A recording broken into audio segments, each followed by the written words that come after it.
bio. What we try to do with Project Illumination, we try to get scholars that are lived in the West, that grew up in here. Shaykh Irfan, he actually grew up in Maryland. He lived in Silver Springs. He went to high school here. Then when he was older, he decided that he wanted to go to South Africa, and he studied at Uloom. It's a very prestigious university in South Africa. A lot of ulama are there. They're very active in giving dawah. And then after that, he furthered his studies in Pakistan. He studied in Karachi. He studied under one of the most eminent scholars of our ummah today, Mufti Taqi Usmani. So you're directly linked to some of the greatest scholars of the ummah today, and through them you're connected to the Prophet ﷺ. So it's a very great honor to have us here. Shaykh Irfan, currently he's the founder, imam, and teacher at Darul Uloom, Maryland, which is located in Baltimore. A couple of his students are here. We take Arabic classes with him. And just to give everyone the heads up, they're having a fundraising dinner for Darul Uloom, Maryland. If you want to volunteer and help out, if you want to distribute tickets, if you want to buy tickets, inshallah, I think they can contact Brother Luqman. He's the person who's wearing the red hat. He's got flowers on him. You can get it from him. Without further ado, inshallah, I'd like to call Shaykh Irfan Kabiruddin to come up over here.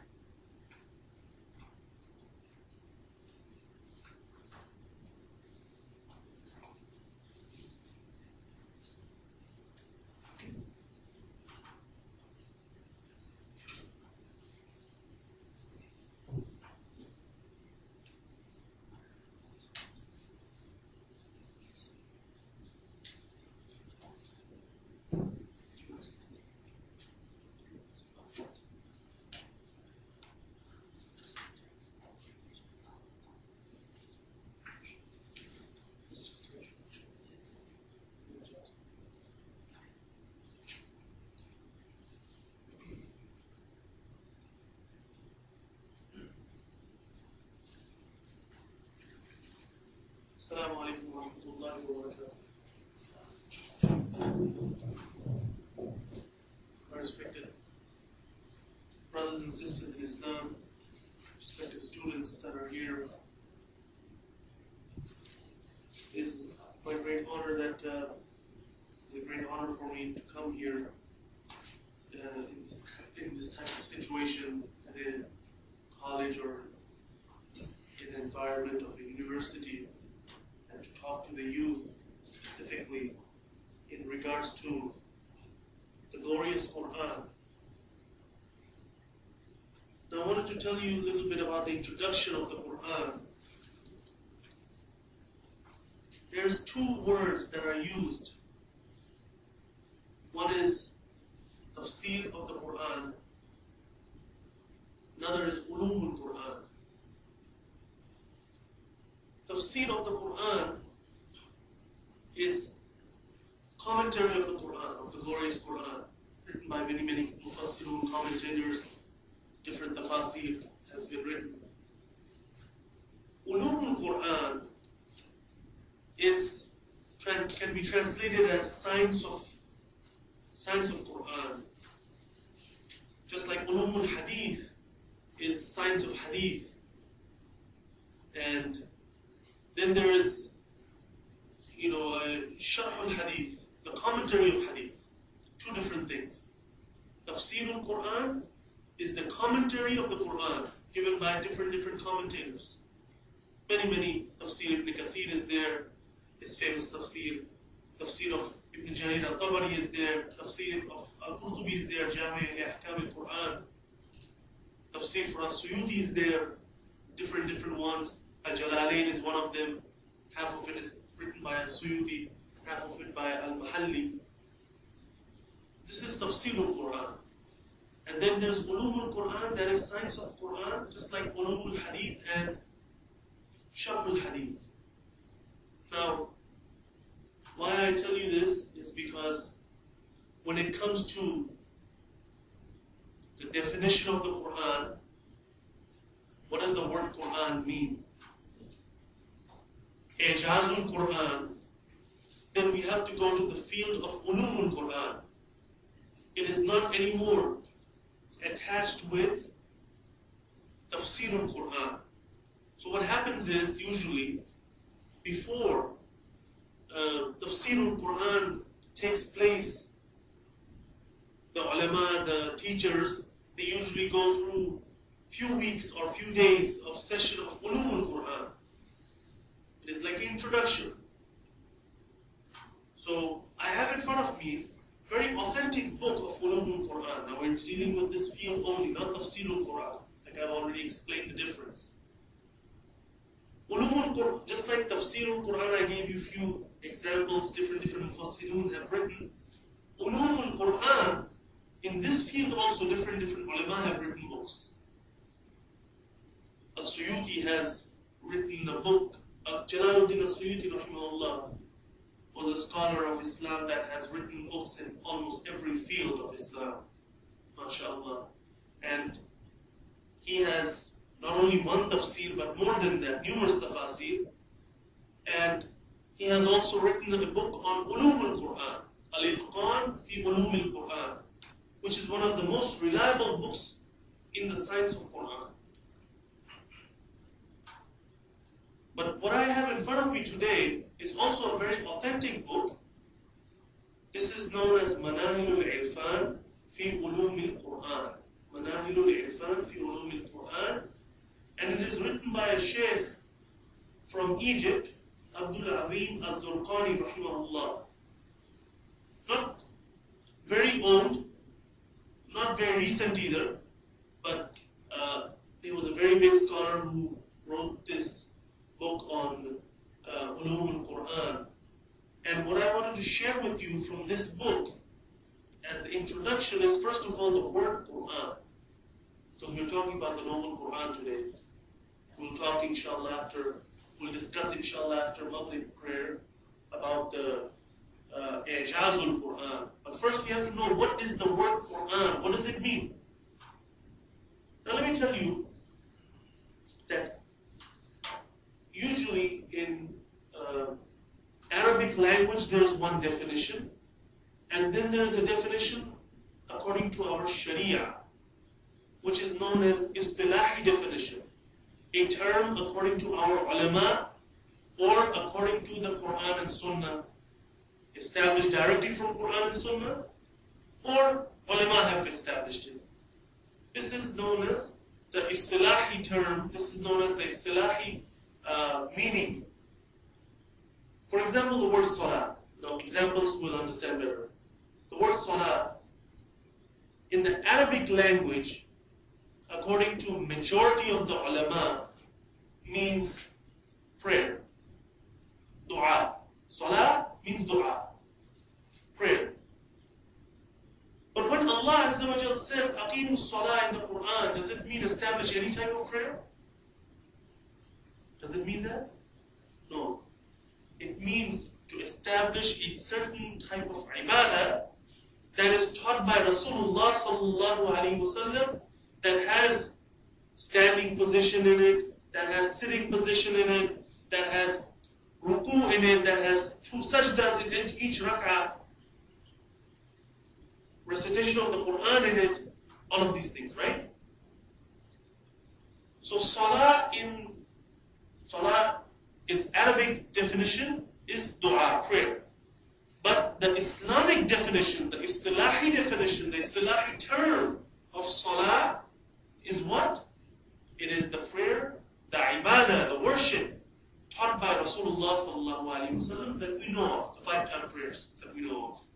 So aqimu salah does not mean anymore establish any prayer. What does it mean? It means the Islamic definition of salah, and establish the salah that was taught by Rasulullah sallallahu alaihi wasallam. So you see, there is a Arabic definition to the word, Arabic meaning originally in the Arabic language. Then there is a meaning that is given by the ulama, you can say, or that is directly established from Quran or Sunnah, or Quran and Sunnah, either way. And even if the ulama took it, they did not take it directly, it was not directly from Quran and Sunnah, but they extracted it from Quran and Sunnah also. So it will be the same line. Another example is the word zakah, another pillar of Islam, right? Establishing salah is the second pillar of Islam, the third pillar of Islam is giving zakah. The word zakah in the Arabic language, some ulama say it means purification. Purification. Some ulama say that it means an increase. An increase. This is according to the Arabic language. And the definition for it Islamically is that it is given, it is a type of charity, not tax, charity, that is compulsory upon certain people that are sahibun nisab, that reach an amount after they have fulfilled their basic needs. They have amount that reaches the limit that is set, and because it has reached that limit now, so this zakah has become compulsory on that person after 1 year has passed on that extra money that is left over after he has fulfilled his daily needs. And then this zakah can only be given, this charity, specific charity and farad charity can only be given to 8 different masarif, according to the verse of Surah At-Tawbah. إِنَّمَا الصَّدَقَاتُ لِلْفُقَرَاءِ إِلَى آخِرِهِ. So you see, all this comes into the definition of zakah Islamically, right?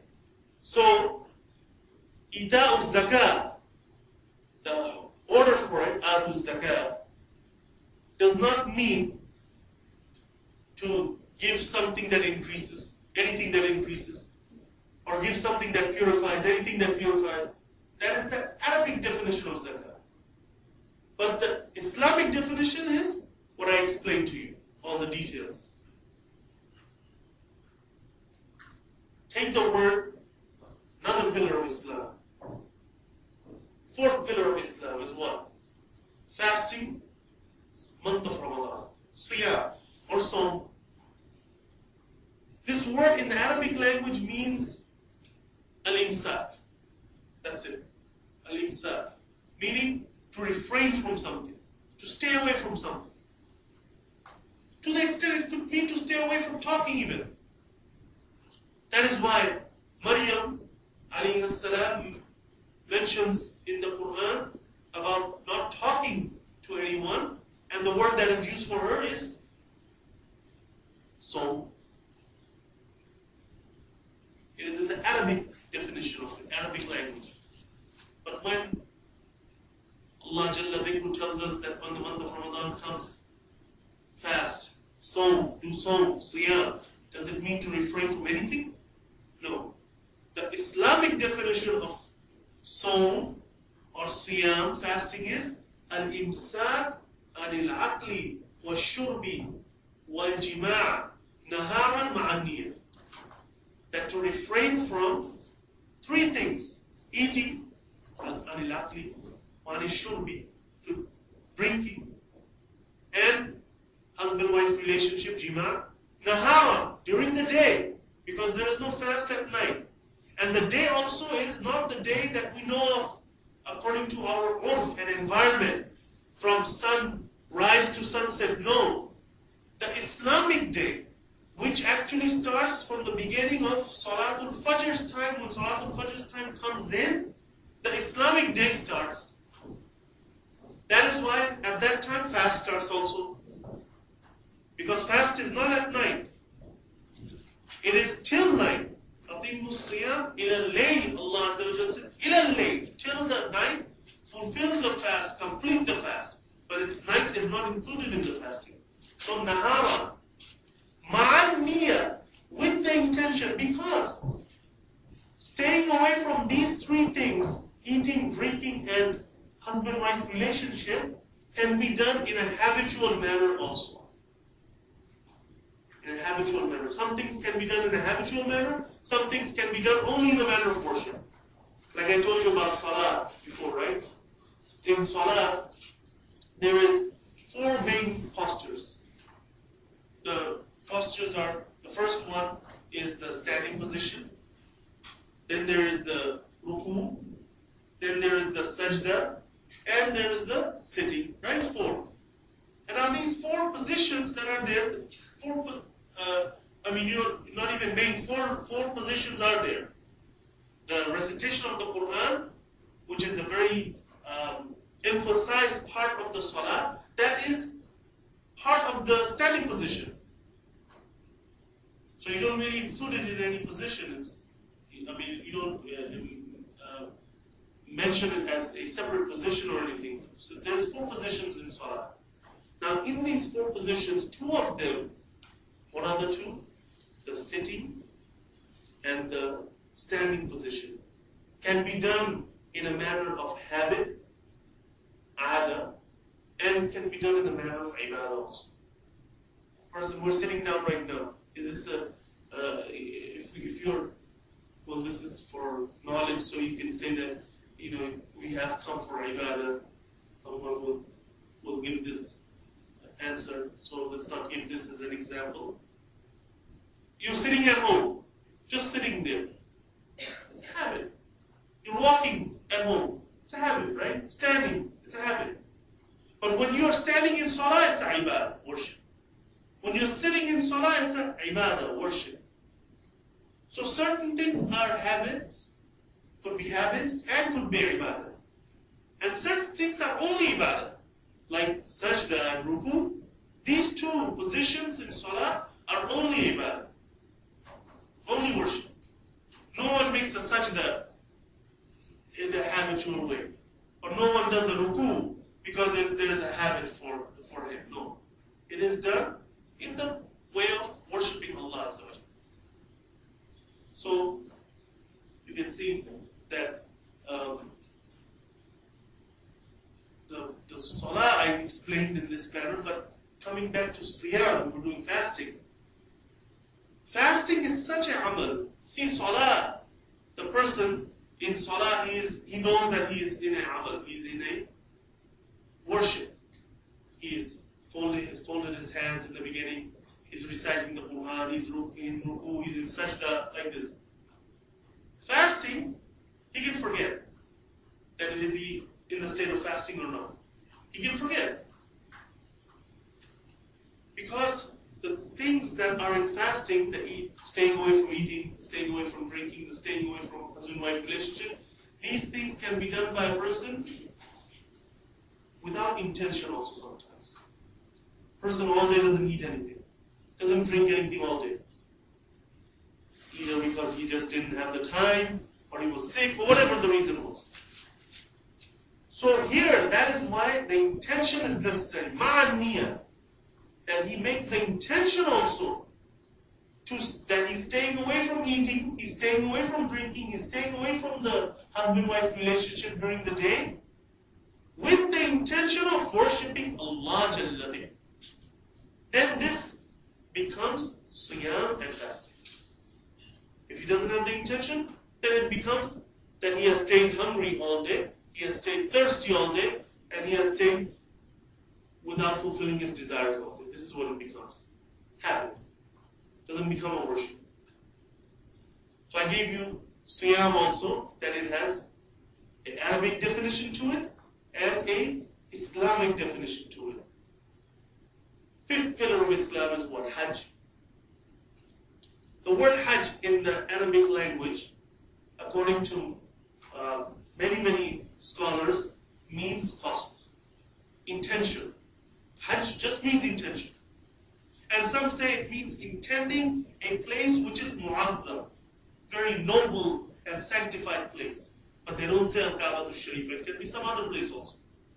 Any place that is mu'azzam, to intend that place. Some say this also. Some say in the Arabic language the word Hajj indicates towards intention over and over again. Over and over again. But any of those definitions, if you take, that the ulama have mentioned about Hajj, are those the definitions that are meant in the verse of the Quran in which Allah Rabbul Alameen makes the Hajj compulsory upon people? So you tell any place and Hajj will take place? You just make the intention and Hajj will take place? No. You make the intention over and over again and Hajj will take place? No.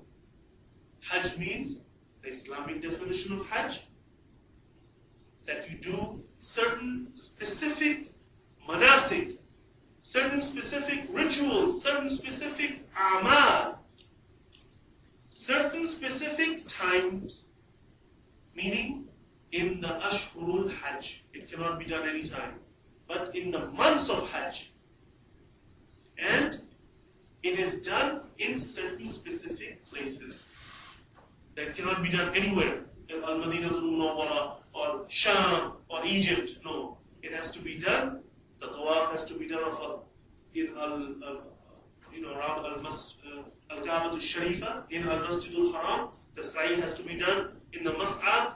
And the wuquf of Arafat, which is the main portion of Hajj, Al-Hajj Arafat, like Rasulullah sallallahu alayhi wa sallam said, that Hajj is Arafat, wuquf of Arafat. That has to be done in Arafat.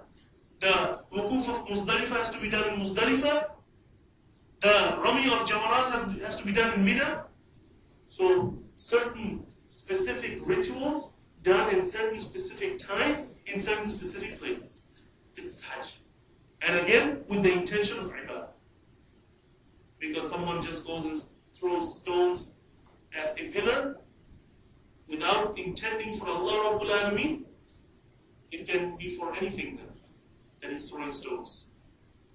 But once he intends for the pleasure of Allah Jalla Dhikru, then it becomes a great ibadah and it becomes Rami of the Jamarat. So, I gave you 4 out of the 5 pillars of Islam after Shahadatayn, Salah, Zakah, Saum and Hajj. That each one of them have an Arabic definition and an Islamic definition. Keep in mind one thing also. That when the Islamic definition is given, the Arabic definition is considered also. Is taken into consideration also. So in Salah, the word dua or prayer comes in also.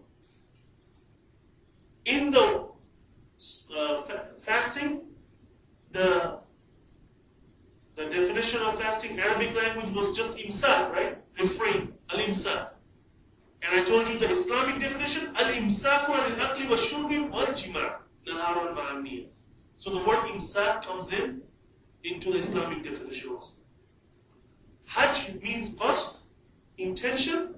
So qasd and intention comes in the Islamic definition also, intending. Zakah means purification. Arabic language, it comes into the Islamic definition also. Tayammum in Arabic language means to intend. Tayammum means just to intend something. But tayammum, this is Arabic language. And tayammum Islamically means what? That when a person does not have water for wudu in a certain radius and he has to perform a ibadah that wudu is required for, what does he do? Then he can do darb, he can strike on the earth and purify himself through the soil. And the method is shown by Rasulullah sallallahu alaihi wasallam. That is tayammum. But the ulama, they say, these are now not all ulama, but the Hanafi ulama. Hanafi fuqaha, they say that in the wudu, the intention is not necessary. If a person does not intend to make the wudu will still will take place. Okay? If he does the intention though, then he will get the reward of performing wudu. This is what the Hanafi fuqaha say. Now what does it mean by this? Is that when a person gets up, right now, if we're stopping and I'm going to the bathroom to make wudu, this doesn't mean that I didn't have the intention. I have to go there and before the wudu, before opening the tap, I have to start mingling and saying some things. No. Intention is once I got up and went towards the bathroom or towards the toilet, towards the wudu place, my intention is there. So what the Hanafi fuqahas, they say is that what if a person was early around 10 o'clock in the morning, for example, went to the river for just a swim, and he swam. He didn't have any intention for salah at that time. He didn't have any intention for wudu at that time. He just wanted to go for a swim. And he swam and 4 parts of his body that are compulsory to be washed or wiped over all became wet completely, like it is farq and compulsory in the wudu. The arms, including the elbows, the feet, including the ankles, the head, 1/4 of the head according to the Hanafi ulama, and the face, entire face. Then when the third time comes in, he does not have to make wudu again. If he did not break this wudu, then his wudu is done. He didn't have any intention, he swam only. But because those 4 parts were washed, his wudu is done. This is what they mean, that without intention wudu will take place. He can perform salah like that, he can even leave salah like that. But he will not get the reward of performing wudu. It's great. Ibadah also. But in tayammum, I'm just going away a little bit here. In tayammum, the Hanafi ulama also say that in tayammum, the intention is necessary. If a person does not intend and he makes tayammum, his tayammum is not correct. He has to intend to make tayammum, not like the wudu scenario. And one of the reasons they give is that in the definition of tayammum, according to the Arabic language, al-lughatul Arabiya, it means intention. So you have to consider it in the Islamic definition also. So I told you that consideration of Arabic language is taken into consideration in the Islamic definition. When the fuqaha are explaining or the ulama are explaining something Islamically, they take into consideration the Arabic definition also. Now, all of this I told you has nothing to do with Quran. Now, let's come to the Quran. Now you know by now that there is 2 definitions of a word, right? Arabic definition and Islamic definition. What is the definition of the word Quran? So there is an Arabic definition to it, and then there is a Islamic definition to it.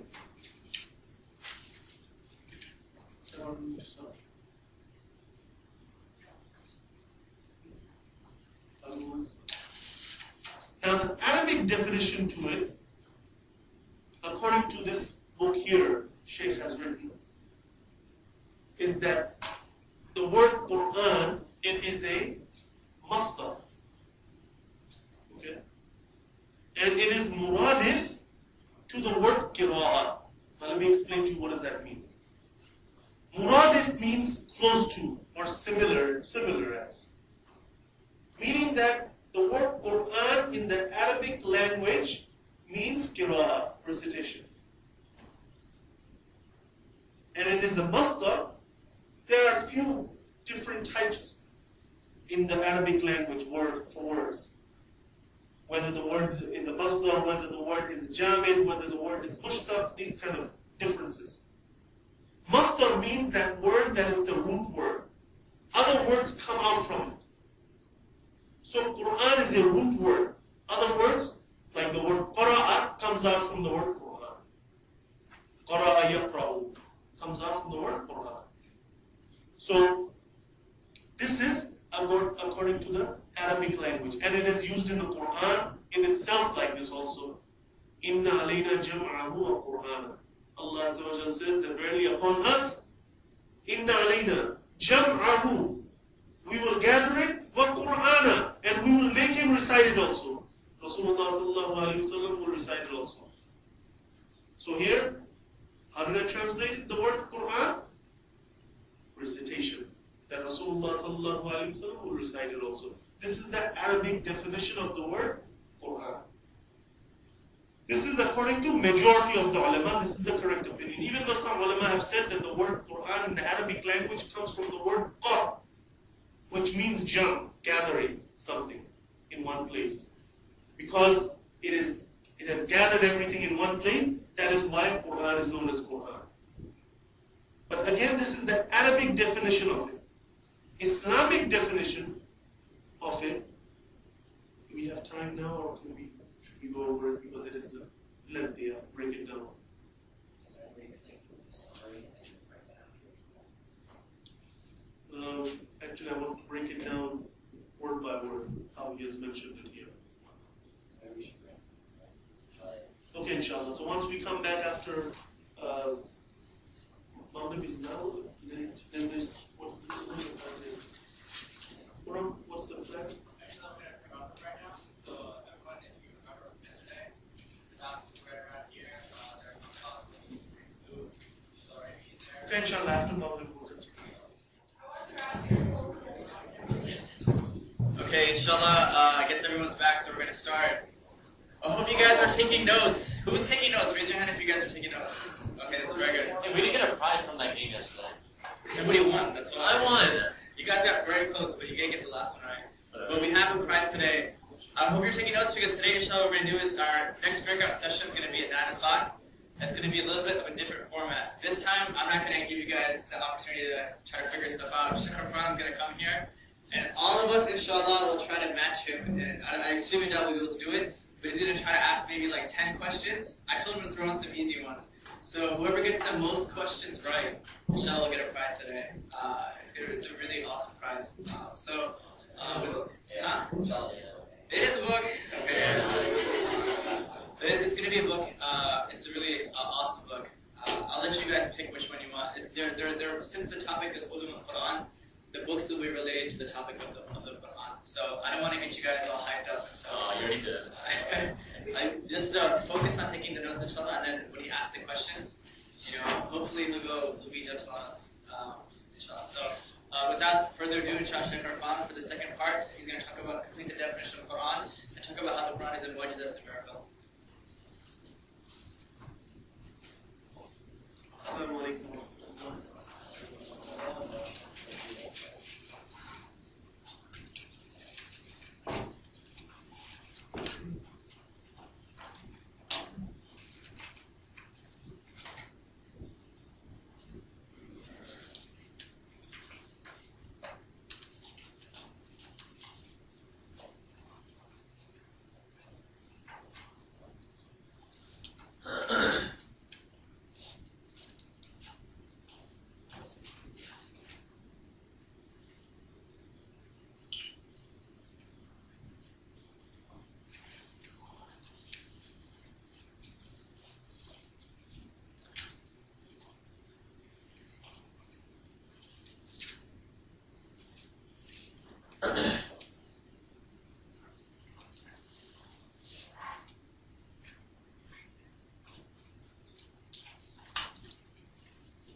Continue with our discussion.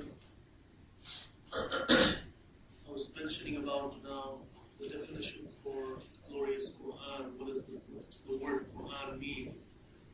According to the Arabic language, I already told you that it means, according to a big number of ulama, qira'ah, recitation. What is the Islamic definition of the word Quran? I'll break it down. I'll read the Arabic that the Shaykh has mentioned here. I'll explain it, inshallah.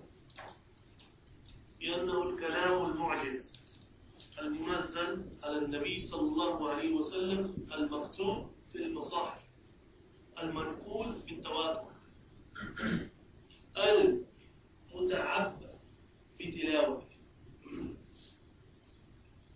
All of these words are different aspects of the definition. The first one, that it is بأنه الكلام.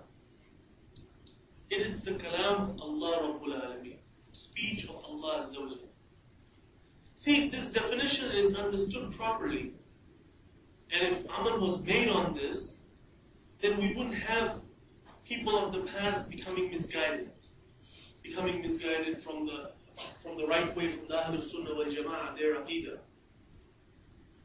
Because the first part of the definition I told you is بِأَنَّهُ الْكَلَامِ, that it is kalam. Kalam meaning that it is the kalam of Allah Rabbul Alameen. It is the speech of Allah Jalla Dhikru. was a group or some people of the past that said that Quran is makhlooq. Quran is makhlooq, creation also of Allah Rabbul Alameen. See, there's two things. One is khaliq, that is creator. Another is makhlooq, the creation. Khaliq is Allah Rabbul Alameen. Allah is the creator. And everything besides Allah, ma siwa Allah, is the creation of Allah Rabbul Alameen. Right? Everything. Now, that is besides Allah Rabbul Alameen, I told you. But what about Allah Rabbul Alameen's own? One is Allah, okay, now Allah Jalla Dhikru, the Khaliq, there is His Dhat, His being, then His awsaf and attributes that make up that creator. One of those attributes is speech. And the Quran is Allah Rabbul Alameen's kalam. So when we understand this, then what is it telling us? That Quran is, it is the attribute of Allah Rabbul Alameen. It is the speech of Allah Jalla Dhikru. So how can the Quran then be makhlooq? How can that be makhlooq? That is part of Khaliq, the creator, Allah Rabbul Alameen. Makhlooq and creation would be something separate from Allah Rabbul Alameen. What is besides Allah Jalla Dhikru. So some people of the past, they said that no, the Quran is makhlooq, is creation, which was wrong. So Imam Ahmad ibn Hanbal rahimahullah, as you know, famous stories, and other great ulama, they went against these people in their wrong understanding and said, no, Quran is غير makhlooq. It is not the creation of Allah Rabbul Alameen because it is part of Allah Rabbul Alameen. It is the speech of Allah Jalla Dhikru. بِأَنَّهُ الْكَلَامِ. First thing, that it is kalam, kalamullah. Second thing is al-mu'jiz. Al-mu'jiz. The kasra on the jeen. The word al-mu'jiz comes from the word ayn, jim, za, which are the original letters. And then on the scale of ajaza yu'jizu, which means the masdar is al-i'jaz. Al-mu'jiz is ismul fa'il on that scale. Like al-mukrim, al-muhsin, okay, like this, same. So, al-mu'jiz, that's why I told you this with the kasra on the jeen, because ismul fa'il on this scale always gets the kasra on the second letter. So al-mu'jiz, not al-mu'jiz. Now al-mu'jiz, meaning that it is the doer. See, al-mukrim means the one who does ikram.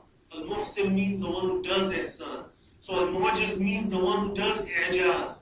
That means the Quran makes you helpless, makes the person helpless from bringing the likeness of it.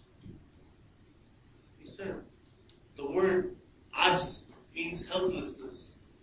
So i'jaz, which I'll talk about today, Ijazul Quran, means we translate it as miracles, but actually means literally that it makes the person helpless. It makes the person in a state when he is ajiz, he is unable to bring forward the challenge of the Quran that bring the likeness of a surah like this. فَأْتُوا بِسُورَةٍ.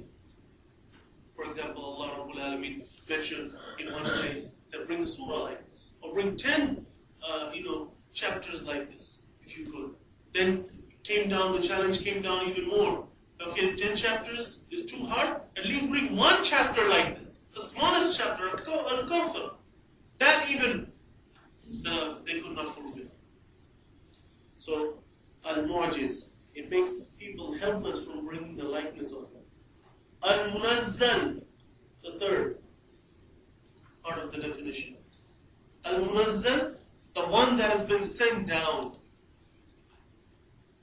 It has been sent down by Allah Rabbul Alameen. Al-Munazzal. It is coming from Allah Azza wa Jal. Rasulullah sallallahu alayhi wa sallam says that I don't say anything from myself. Whatever I say is wahyun yuha. Wahyu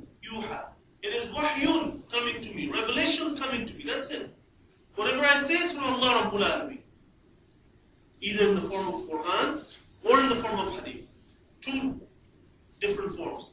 So Quran al-Munazzal, that it is sent down, ala Nabi sallallahu alayhi wasallam, sent down by Allah Rabbul Alameen. Al-Munazzal, this is Ismul Maf'ul now, that the action of sending down takes place upon it. Okay? That means that someone is sending it down. Who is sending it down? Allah Jalla wa Ala. Upon who? Ala Nabi sallallahu alayhi wasallam. Alif Lam in the Arabic language comes for different reasons. And here the Alif Lam has come for one of the reasons the Alif Lam comes in Arabic is that when Alif Lam comes, which actually we translate it as the, it makes it specific.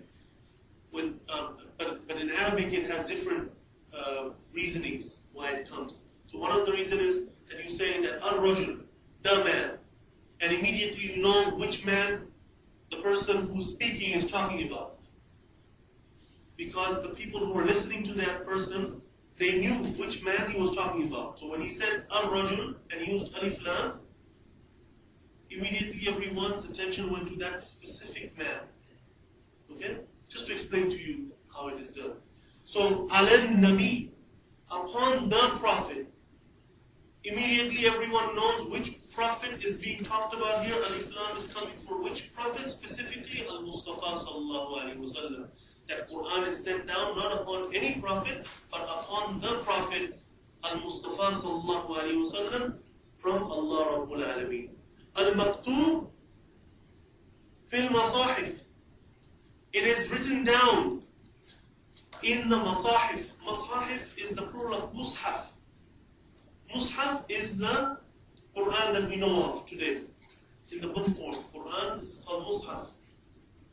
So, it is written down now like this in the book form, even though it wasn't like that before, when it was coming upon Rasulullah sallallahu alaihi wasallam.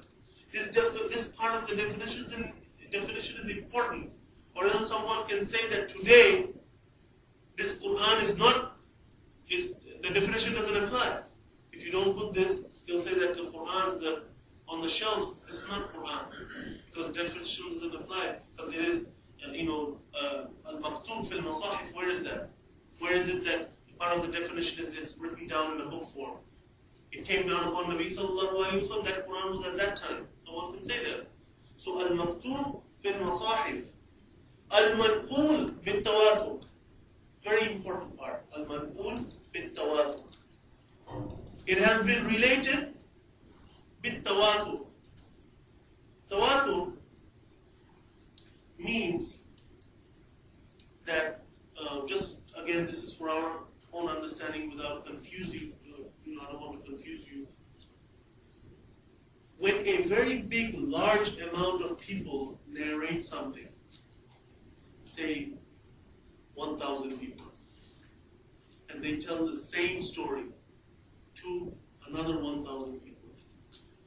Okay? Now, one or two people saying this sort of story could be a lie, could be false, could be a mistake. But 1,000 people saying the same thing, that they have heard so-and-so say these words, it will not be a lie. It will not be a mistake that 1,000 people are saying like this. Big number. So tawatur means a very big number narrating it one generation to another. And continuously it was a big number like this. Now what is the amount of people? The scholars have said that the amount is left up to the situation. Whatever is considered that this is a large group and this group cannot make up this lie. Whether it's a few hundreds or thousands, whatever that number. There's nothing specific that has to be 1,000 people to 1,000 people, no. Just a large group. Such a large group that you know that they will not make up this lie. Now, the word tawatur is used for hadith also. Hadith mutawatir is the highest form of hadith, which means that it is narrated from the beginning at the time of The Sahaba Ridwanullahi alayhim ajma'in, not one or two companions narrated it only. Instead, a very big group of companions narrated this hadith. Such a big group that you cannot say that these companions made a mistake in the narration. And they narrated it to a big group, and the big group to another big group. Like this, it came down to us. So hadith becomes very strong. That hadith is known as hadith mutawatir, and to deny that hadith is kufr. Hadith mutawatir, to deny it is kufr. Hadith which is akhbarun ahad, majority of the hadith are akhbarun ahad, which means few people narrated it only. And akhbarun ahad, to deny it is not kufr, even though that is wrong to deny the hadith. It's a sahih hadith, sahih al-Bukhari, it's an authentic hadith. To deny it is wrong, but it is not kufr. But to deny hadith mutawatir is kufr.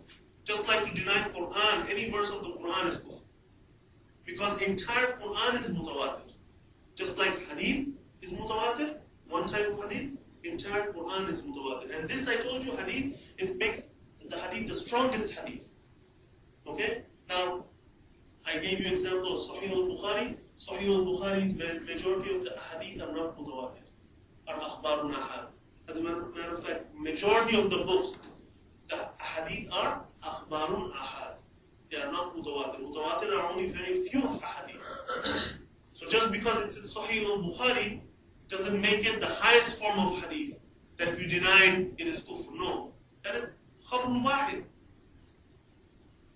So Quran in its entirety is mutawatir, which means that throughout a huge group of people narrated it, 114 chapters, 6,666 according to one opinion verses, to another huge group, and then another huge group to another huge group, and coming down like this from Sahaba, Tabi'een, Atba'u Tabi'een, down to the Ummah.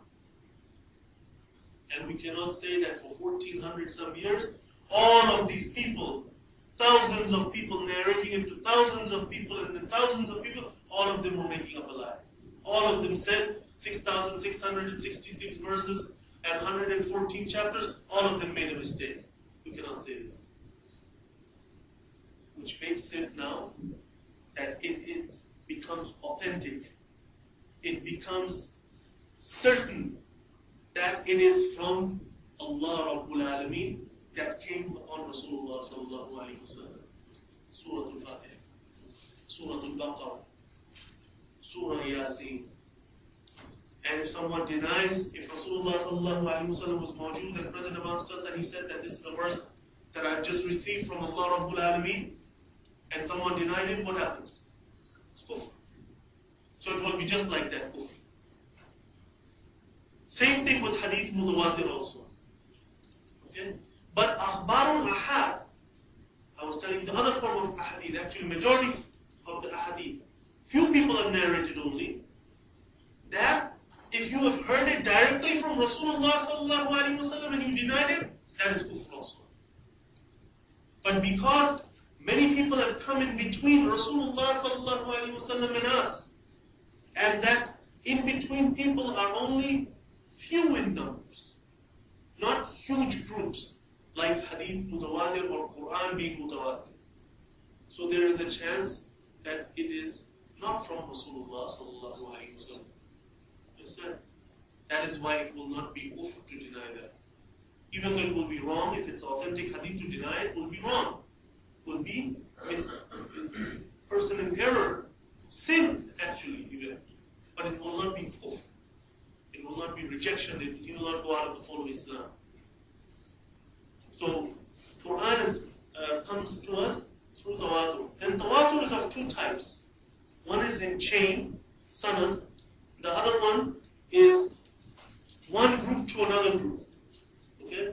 Now hadith, I mentioned to you hadith mutawatir. This is not my field to talk about today. Hadith mutawatir, I told you about. In hadith mutawatir, there is two types of hadith. One is hadith mutawatir, that is sanadan mutawatir. That is very strong. That the chain is mutawatir. Okay? Which means that in the chain of narrators, you know exactly the 20 companions that narrated it from Rasulullah sallallahu alaihi wasallam to 50 tabi'in who narrated it later on. And then 75 atba'u tabi'in. I'm just throwing out numbers here, example. Okay? You know specifically the names of those people. Many hadiths like that, not many but few hadiths like that, that ulama have gathered, and ulama have gathered those names also. That so many sahaba narrated it, these are the sahaba, so many tabi'in, these are the tabi'in, like that. This is sanadan. And then the other type of tawatur of hadith is that one group narrating to another group and no one knows those names. But it's a huge group and we know that it's a huge group and the 1,000 people to another 1,000 people or 5,000 people to another 5,000 people, it cannot be a lie. But we cannot tell you the 5,000 people by name. Okay? Now, Quran has come down to us through which one of this type of tawatur? Sanad or the second type? According, I give you two types of hadith mutawatir, right? The Quran has come to us through which tawatur? Yes. No, answer my question first. Okay, all right. Let me get your attention. Okay, some of you said sanad, right? Some sisters and Murtaza here, mashallah, and some of the brothers. But both means kilahuma. Okay, it includes sanad also, right? Alright, so please do us a favor and tell us the sanad of yours. Tell Rasulullah sallallahu alaihi wasallam in regards to Al-Fatiha. Not only you don't know it, no one knows it. Okay? It has not come down sanad. No one can you come up with a sanad? That from me to Rasulullah sallallahu alaihi wasallam, this is the sanad of Surah Al-Fatiha, this is the sanad of Al-Baqarah, this is the sanad of, so and so surah, no. Understand? So it has not come down sanadan. It has come down tawatur in the other form. A very big group to another very big group to another very big group, like this. But in hadith, the two types of hadith, one of them being sanad, being mutawatir also, then you can bring the sanad. You can say my sanad is like this till Rasulullah sallallahu alaihi wasallam on this hadith. And the sahabi is this, and the tabi'i is this, and from that tabi'in is like this. You can mention all the names. You have a question about this? Okay, go ahead. Is it possible, like say, like Curtis had the highest grade? If I know the whole course of him, can you tell me who his teacher was and who his teacher was? Like actually, it's actually going to reach back and so on. In regards to the recitation, he will be able to tell you, according to the recitation, the form, the different manner, the way he has recited it, the way he has learned the tajweed, he will be able to tell you that sanad. But he cannot tell you the sanad of Surah Al-Fatiha. He cannot tell you the sanad of Al-Baqarah. That cannot be given by anyone. You understand the difference? Qari or any other qari, he teaches you and he gives you the sanad that is on the way of recitation. That is not on the Quran in itself. So like he takes It is a way of recitation. Quran is recited in different manners. The way he recites it, the way he has learned it. Whether it's a recitation of Hafs, whether it's the recitation of someone else, some other qari. This is the recitation. Understand? This is what he's going to give sanad on. Not on the Quran in itself. He cannot give sanad on that. So this is al-manqul bil-tawatur. This is the other part of the definition. And then the final part of the definition is al-muta'abbad bi-tilawati. Al-muta'abbad means that it is done in the form of worship. When it is recited, bitilawati, when it is recited, it is the form of worship. It is the form of ibadah and worship. each letter of the Quran, Alif, Lam, Mim, how many hasanat do you get? 10 per each letter, so how many? 30 hasanat for just Alif, Lam, Mim, right? So you're getting hasanat, that is right there an indication of ibadah and worship.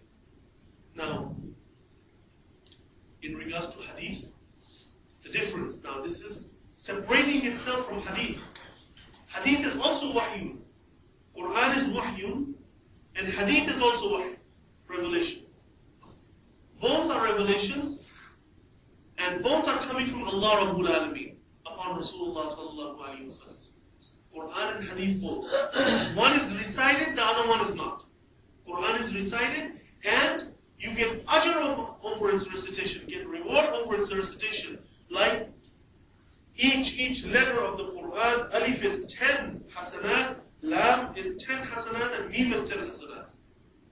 If a person reads books of hadith, on each letter he does not get 10 hasanat. It is not a form of worship in this manner. Yes, he will get reward also if he is reciting hadith to teach others. He will get the reward according to his intention. If he is reciting hadith to memorize the hadith, he will get the reward for trying to memorize the words of Rasulullah sallallahu alaihi wasallam, so he can serve deen better. According to his intentions, he will get the reward, but that's reward for something else, not for in itself reciting the hadith. Quran is something that person doesn't have any intention of memorizing it. He doesn't have any intention of strengthening his memory. He just wants to recite the Quran and opens any part of the Quran and starts reciting. He is getting each letter 10 hasanat. It is a form of worship, ibadah. That is why, because it is a form of worship, it is a pure form of worship. The ulama have mentioned that if the Hafidul Quran, he reads at-Tarawih prayer, and he recites the Quran, and he gets paid for that recitation of the Quran, then this is haram and prohibited. And many of the ulama have said that he will not get any reward for that recitation, and neither will the people get any reward for listening to his recitation. Why? Because anything that is a pure ibadah and pure worship, you cannot take money for that. Imam gets paid not for his salah, leading salah. Salah is a pure ibadah. He is responsible and mukallaf also to pray salah. So he's not getting paid for his salah that he performed just now. He gets paid for his time that he gives to the masjid or to the madrasa, not for leading the salah or praying the salah, because it is a form of ibadah. Same thing goes with recitation of the Quran. Pure ibadah it is. That is why the Hafidul Quran cannot take money. It is haram for him to take money for reciting the Quran. What can be done is that he can be made into an imam for the month of Ramadan, and for his time he can be given compensation for his time that he has given in the month of Ramadan to that masjid, not for reciting the Quran. I just want to tell you that just to make you understand this better. So you see now, this is the entire definition of the Quran, Islamic definition. If this definition is understood properly, you won't have any problems. Will we take questions about this? Let's go. Ask questions out there. I find that very interesting. Because usually I don't take questions during my lessons, but if Quran wants to break it down like that here, because he's organizing it, I don't mind. So that's why I asked him. Why don't we look at the next topic? Because we're scheduled. Because of the time. All right, And after the because the main thing is Ijazul Quran. I want to mention that. Ijazul Quran. I told Quran before that I could never cover it in a few hours here. You can see we haven't even started it. I'jazul Quran, the word is the masdar. I've already explained before what is the masdar. What does the masdar mean? And also, I explained to you before the word al-mu'jiz in regards to the Quran. So pretty much you have an idea what does i'jaz mean. It doesn't mean miracle. It means making the person helpless. See, Allah Rabbul Alameen gave a challenge in the Quran. First, the verse was that bring the likeness of this kalam. Bring the likeness of this kalam. If you think that this is not from Allah, bring a likeness of it. So whatever was revealed up to that point upon Rasulullah sallallahu alaihi wasallam, the mushrikeen were challenged and said, it was said to them, then bring the likeness of it. Whatever chapters are there, bring the likeness of that. They couldn't do that. So Allah Rabbul Alameen brought his challenge down. Okay? That okay, fine, you cannot do that. Another verse came that in which Allah Jalla Dhikru said that bring 10 chapters of the Quran like it. 10 chapters. They could not even do that. Then Allah Rabbul Alameen brought his challenge down more. That okay, fine, you cannot even bring 10 chapters. You cannot bring the likeness of this kalam. You cannot bring 10 chapters. At least bring 1 chapter. Even the smallest chapter of Kawthar, if you have to, at least bring that 1 chapter likeness of it. And then Allah Rabbul Alameen mentions the challenge and mentions himself at the same time, and you will be unable to do it. Which is a defeat right there for them. That they are, look at them, that they are being told first, anyone is challenged like this, they bring, 50 cards like this, for example. Then the person will say, okay, you cannot bring 50, I know you cannot, you're too weak for that. So bring 25. Oh, you cannot even bring 25, bring 1. This is how these verses came. This is how they were disgraced. And they still couldn't do it. And then, when I say to you that, okay, you cannot bring 50, you cannot bring 25, you cannot even bring 1, then I say to you that, no, you cannot even bring that 1, I guarantee you. This is what Allah Rabbul Alameen says in the Quran, in Al-Baqarah in the beginning, that bring a chapter like it, and then Allah Rabbul Alameen says himself that you will be unable to bring a chapter like it. You will be unable to do this. So, this is how they were disgraced, and reminding you that the Arabs, they were very famous in the Arabic language. And not only at that time they were challenged like this. And Allah Rabbul Alameen said that if some of you help some ins and jinn together, still you could not bring the likeness of it in one place in the Quran. Now, believe me, they have tried also. Because not only the mushrikeen at that time tried, but throughout, in the Arab world, there has been Christians also. There has been people that are away from Islam also completely, but they know the Arabic language.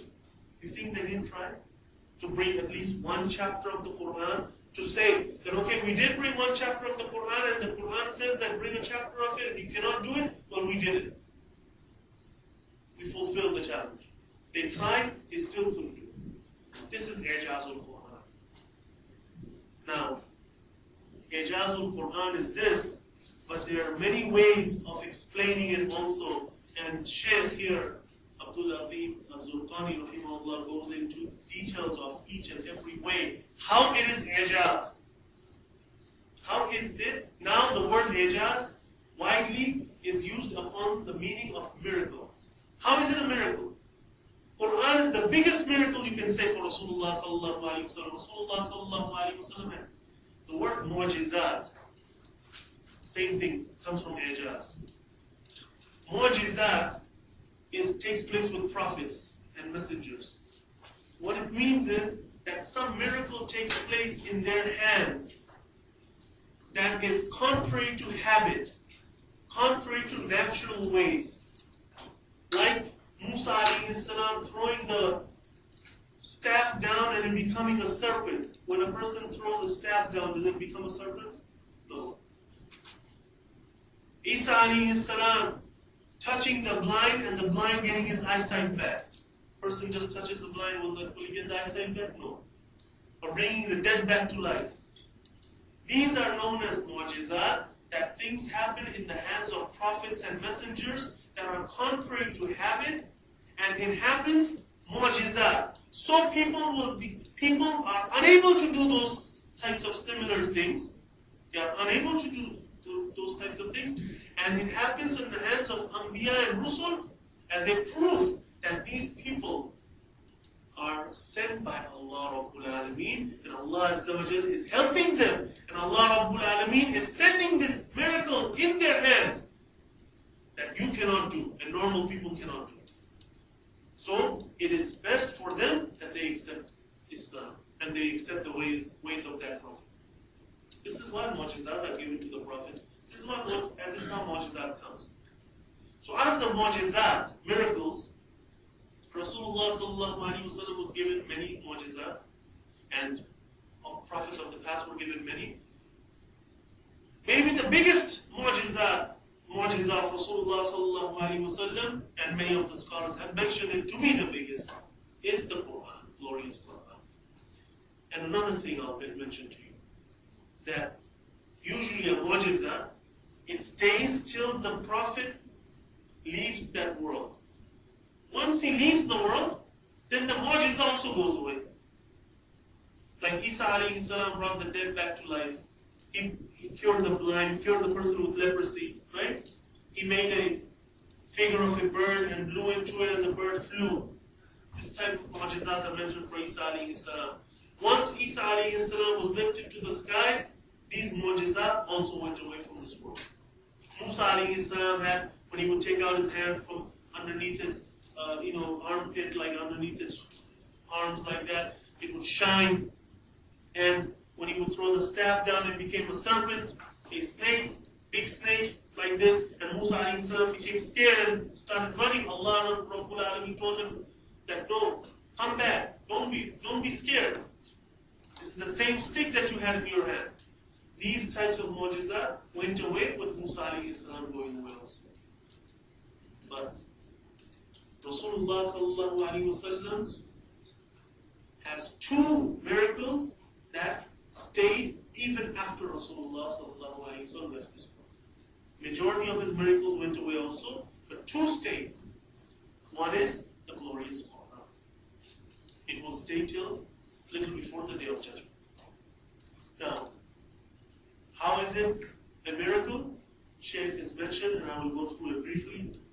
First way, Uloom Quran, or you can say of it also that lughatuhu wa uslubu, in this manner. Lughatuhu wa uslubu. That the Arabic language. I told you at that time the Arabs were they knew their language properly, the Arabs. They did not know how to read and write, so they relied on their memories. That's why their memories were very strong. They could remember ash'ar, they could remember their entire nasab, that fathers, not only theirs, other people's also. That his nasab is like this, 14 grandfathers on top, they'll mention by name, by heart. Their memory was strong like that. And they knew the Arabic language properly also, because ash'ar, poetry of any language, when it is used, whether it's Persian, whether it's even English poetry is used. What's English poetry? You can tell me.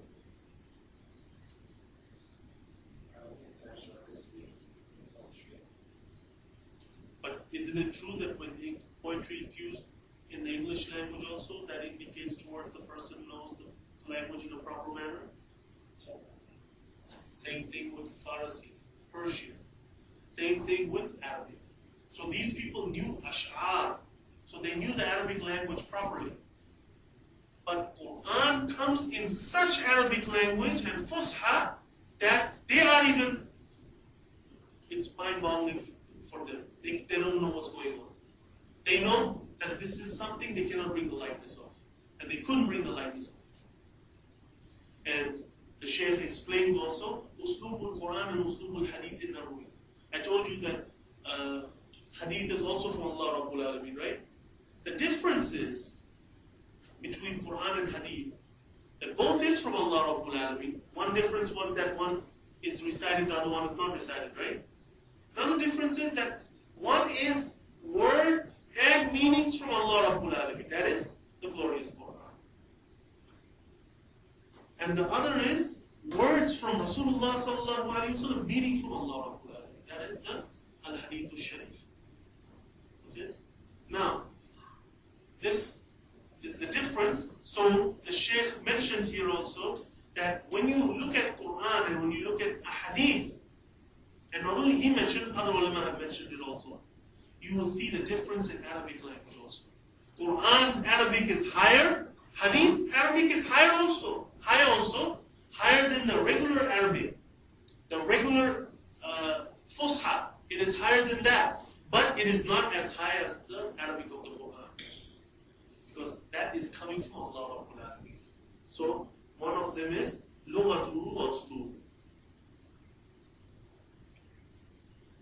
Another one is the way it came, the way it was mentioned, written, or like a book that is written.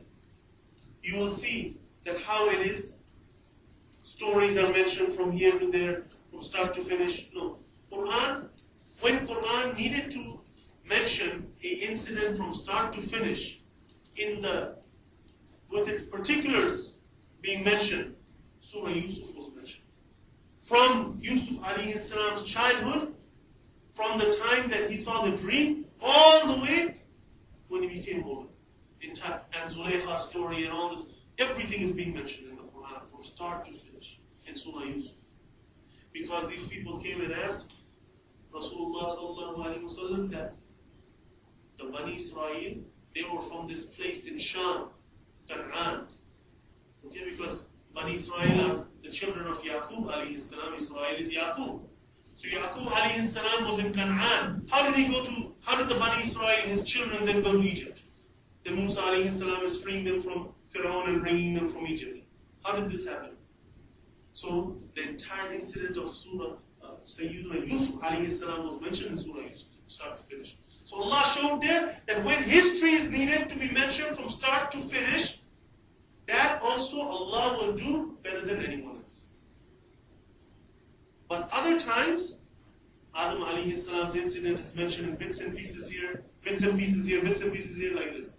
Nuh alayhi salam's incident, one incident is mentioned here, then the same incident is mentioned somewhere else, a little bit more, or the same thing, words repeated. Why? Because in itself, Quran is not a history book. That each prophet's incident will be mentioned from start to finish. Qasasul Anbiya. No. It is a guide for mankind. Hudan lin-nas, hudan lil-muttaqeen. So, whatever was needed was mentioned. So that is also a proof that it is a miracle. It is not man-made. It is not coming from Rasulullah sallallahu alaihi wasallam. It is coming from Allah Rabbul Alameen. It's Uloom and it's Ma'arif, all the knowledge in the Quran. Mufassirun have come and gone, many Mufassirun. And they, throughout their lives, many of them, mentioning many things about the Quran, still sometimes leave out something.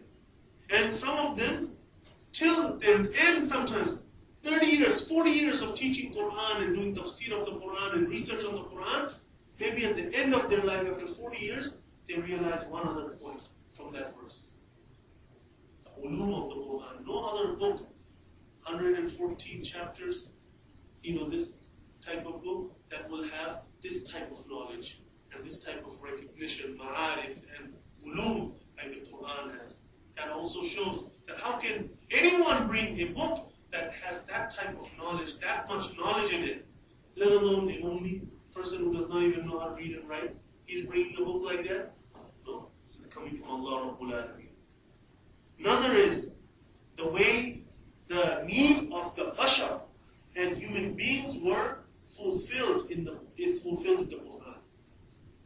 Rasulullah sallallahu alaihi wasallam himself was a bashar, a human being, like Quran mentions.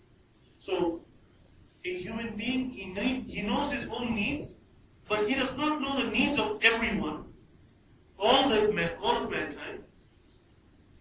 Allah Rabbul Alameen knows the needs for everyone because He's the creator for everyone. So, the Quran mentioning that how the needs of mankind will be fulfilled It's also a part of Ijaz. It is a proof that Quran is a miracle. It is coming from Allah Rabbul Alameen. It is not man-made. Another is the way Quran mentions about science. Now, Quran is not a scientific book. That is why it doesn't mention a lot about science or things that are not necessary. It doesn't mention those things. Like the Sahaba Ridwanullahi alayhim ajma'in asked about ahilla. Yas'alunaka anil ahilla. About the crescents. That why is it that in the beginning of the month it's a crescent, then it becomes bigger, bigger, bigger, then it becomes the 14th moon, the full moon, then it becomes smaller again for the end of the month like that. Why does that happen? The reason why they asked, there was, their benefit in that also. Because they used to travel during the nights. And they used to go on long journeys for tijara and businesses. As you know in Surah Quraysh, Allah Rabbul Alameen mentions the journey towards Sham and the journey towards Al-Yaman, right? Summer and winter. They used to do lengthy journeys and they used to travel during the night. They used to sleep during the day because it's too hot to travel during the day, and they used to travel during the nights. Now, those days there's no electricity. When the 14th moon is out, how easy will it be to travel? It'll be very easy, right? And when the moon is a crescent, how difficult will it be? So they wanted to know that why can it be that all the time there's like the 14th moon in the sun? So they asked Rasulullah sallallahu alaihi wasallam this, yas'alunaka anil ahilla. Rasulullah sallallahu alaihi wasallam did not answer. Allah Rabbul Alameen answers himself in the Quran that tell them, قُلْ هِيَ مَوَاقِيتُ لِلنَّاسِ وَالْحَجِّ. Tell them that no, they're asking why does it become small, why does it become big like this? They're asking a scientific question. Tell them that they don't have to know why does it become small or why does it become big. That has nothing to do with them. All they have to know is that what is the benefit of becoming, why the benefits that they should get from it, that the moon is 14th at some time and it's crescent in the beginning and then it shrinks again. Why? قُلْ هِيَ مَوَاقِيتُ لِلنَّاسِ وَالْحَجِّ. Because it is set up for the timings for people so that they will know the timings. Month is starting now, month is ending now. And they will be able to figure out when the Hajj is properly. Because months will start, months will end, lunar months, and then the months of Hajj will come. So it is not a scientific book. As a matter of fact, sometimes when unnecessary scientific questions were asked, or question is asked, Allah Rabbul Alameen did not even answer that question. Answered something else, indicating that even the question was not good. But there are scientific things in the Quran, and that is a miracle of the Quran. So that is another part. Another part is the way Allah Rabbul Alameen has mentioned, and I'm skipping some parts here. Allah Rabbul Alameen has mentioned Anba'ul Ghaib, the stories of the, for example, the stories of the past. How can Rasulullah sallallahu alaihi wasallam know the story of Iblis not making sajda to Adam alayhi salam? This is even before mankind is placed on earth. How can Rasulullah sallallahu alaihi wasallam know the incident of Ibrahim alayhi salam with his uncle Azar? This is thousands of years ago. How can Rasulullah sallallahu alaihi wasallam know the incident of Nuh alayhi salam in the flood? Thousands of years ago. When it is coming from Allah Rabbul Alameen, then Rasulullah sallallahu alaihi wasallam will know it. So, stories of the past is a proof. Whether it's the stories of Ad and Thamud being destroyed, or whether it's the stories of Bani Israel transgressing the limits all the time, or whether it's the stories of some prophet and their nations. It is a proof that Quran is from Allah Rabbul Alameen. And not only past, future events were mentioned in the Quran also. Future events. Like in the beginning of chapter of Rome, Allah Rabbul Alameen mentions that how Rome will come and will become victorious, will get victory. What happened was that Persia at that time was the superpower. And Rome there was 3 Romes in the beginning, as you know. One is Moscow, the other one is Italy, and the third one, which was the main one, was Istanbul, Turkey today. So the Byzantine Empire, they were just coming up. The Roman Empire was just coming up. They were not a superpower. Persia was overpowering Rome. So the Mushrikeen, when they heard this, they were laughing at the Muslims and saying that just like Persia is overpowering Rome today, because Romans, they are Ahlul Kitab, they are Nasara, and Persians, they are Mushrikeen, they are worshipping fire or the sun, things like that, because that's what Persians did back then, in that part of the world.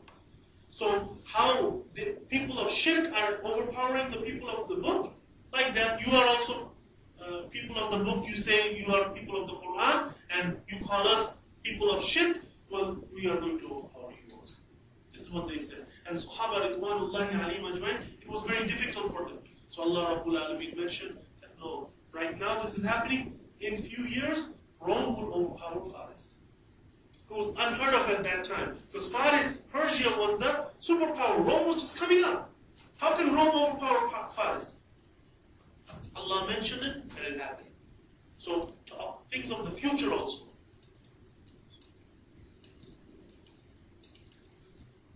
And things of present also. Present meaning that Allah Rabbul Alameen informed Rasulullah sallallahu alayhi wasallam what the munafiqeen are thinking or what they are planning. Present issues, but things that the human being will not know. Just like that. What they are planning during the nights, behind closed doors, when we are sleeping, or what their intentions are, who will know these things? All of these things, past issues, present issues, or future issues, indicating Quran is from Allah Rabbul Alameen. It is a miracle. It is not made up by Rasulullah sallallahu alaihi wasallam. Another also is the verses in which Rasulullah sallallahu alaihi wasallam is in a form corrected. Like the beginning of the chapter Abasa wa Tawalla. Rasulullah sallallahu alaihi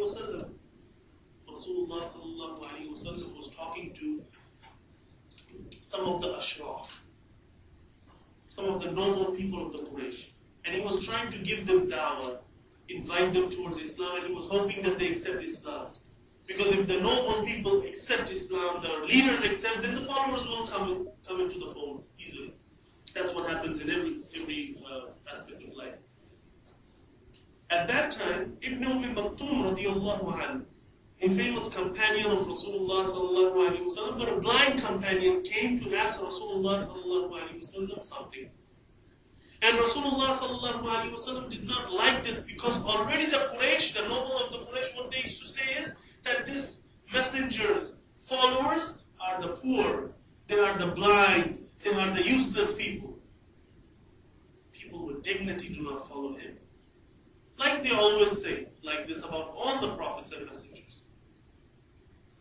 So Rasulullah sallallahu alaihi wasallam did not want them to see this also, that yes, one of my followers is blind and he's coming like this. Abasa wa tawalla. He frowned and he turned away when the a'ma came and the blind came to him.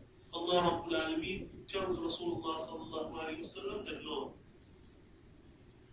your daraja and status is too high for that you are turning away like this. No, hidayah is come from Allah Rabbul Alameen. Allah has given hidayah to Ibn Maktum. Ibn Maktum radiyallahu anhu is better than these ashraf of the Quraysh that have not been given hidayah. They have not been guided. So you worry about Ibn Maktum radiyallahu anhu, not about the ashraf of the Quraysh. If a person is making the book himself, will he scold himself in the book? Will he himself correct himself in the book like that?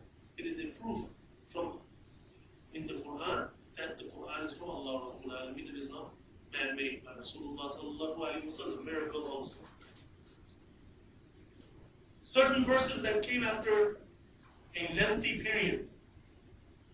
Okay? For example, So for some days, wahi stopped. Because Rasulullah sallallahu alayhi wa sallam didn't say inshallah, right? As you know. Then wahi came again. وَالضُّحَى وَاللَّيْلِ إِذَا سَجَى مَا وَدَّعَكَ رَبُّكَ وَمَا قَالَ. Allah Rabbul Alameen says that your Rabb has not left you and is not angry with you. They're saying that your Rabb has left you and is angry with you. Your Rabb has not left you. Allah takes qasam and says this. And He's not angry with you. But wahi came for after some time, and Rasulullah sallallahu alaihi wasallam, it was painful for him. Already they're saying to him that you're lying to us. You never lied in your entire life, and now you're lying. Not only you didn't lie about anything small, now you're lying the biggest lie that could be upon Allah Rabbul Alameen, iftara ala Allah. This is what they're saying. His own tribe and Quraysh, his own family members are saying like this. Al-Amin, known as the most trustworthy, this is what is happening. Then on top of that, wahi doesn't come for some days. And they're making fun and saying that your Rabb has left you, your Rabb is angry with you. Think of Rasulullah sallallahu alaihi wasallam's heart and his condition at that time. So this person would put himself through if he's making up the book himself.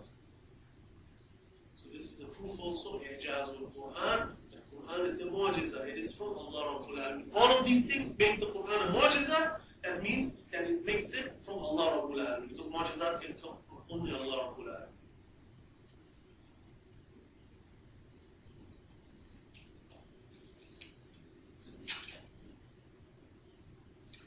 There's more things here, but because of time, I've already gone 15 minutes over.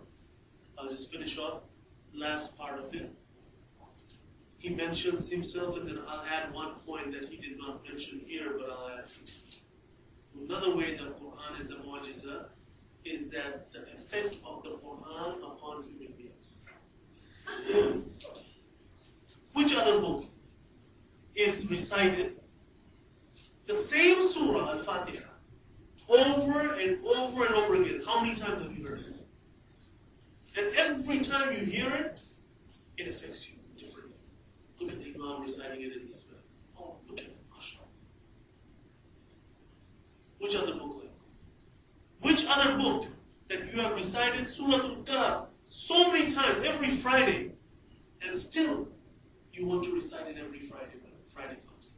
And you like reciting it. Same words, same verses. So this is, in this manner, the effect on a human being. And also, which other book that person hearing the recitation of it comes to the fold of Islam? Quran is like that. Or listening to, reading the meanings of it, person comes in the fold of Islam. Quran is proof. The Quran is like that. So this is Ta'thirul Nas. Ta'thirul Quran ala Nas, I should say. That the effects of the Quran upon human beings, upon mankind. And that has different aspects I showed you. Another way that I want to add at the end, that the Quran, Ijaz al-Quran, the Quran is a mu'jiza, is the way it is memorized. Which other book? When I was bringing this book with me in the car, I was coming with Luqman, and Gil Musaf in his car also. Gil Musaf is how many pages? 48 pages. Can you memorize it in 2 months? Huh? You can, right? Okay, and then can you keep up the memorizing of it? Okay, and can the entire class here memorize it? Okay, that I don't think. Why? How can it be that 49 pages or 48 pages or 13 pages cannot be memorized, but 114 chapters of the Quran, 6,666 verses according to one opinion of the Quran, is memorized by millions of people throughout history? People are memorizing it, Arabs and non-Arabs. This in itself is a sign that Quran is from Allah Rabbul Alameen. No other book. No book of man can be like this. No book of a man can have this much. Person can read a book 1 time, 2 times, 3 times, that's it. 4th time you won't even touch that book anymore. Man-made. But Quran is recited so many times, and the person proudly wants to recite it and complete it in the month of Ramadan. Imam Abu Hanifa rahimahullah, 61 finishes in the month of Ramadan. 30 times during the day, 30 times during the night, and one time in Al-Taraweeh. 61 finishes in the month of Ramadan. Think about it. One time Imam Ash-Shafi'i rahimahullah, he was told that which verse indicates towards ijma', consensus of the ulama being a proof. So Imam Ash-Shafi'i started reading the Quran to find the verse. And he recited the Quran 6 times each day, 18 times in 3 days. 3 times during the day, from start to finish, complete. 3 times during the night. 6 times, day and night. 6 times next day and night. 6 times, third day and night. How many is that? 18, right? 18 times. So, reciting the Quran, still they don't get tired of it. And this was for a need. Imam Shafi'i recited it, but Imam Abu Hanifa rahimahullah recited it in the month of Ramadan. There was no need for that, 61 times. People do it, and people want to do it more and more times. I finished one completion, let me recite it again. Let me recite it with the meaning also, if I can understand it. You understand the Quran already, then why do you have to recite it with the meaning? No, because it is Kalamullah. That's what Allah Azza wa Jalla give us tawfiq to become what we discussed here.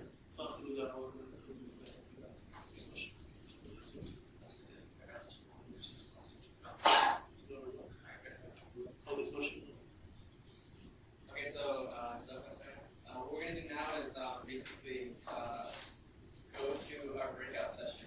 What we're going to do is a little bit differently. We're going to try to break down into groups of 3.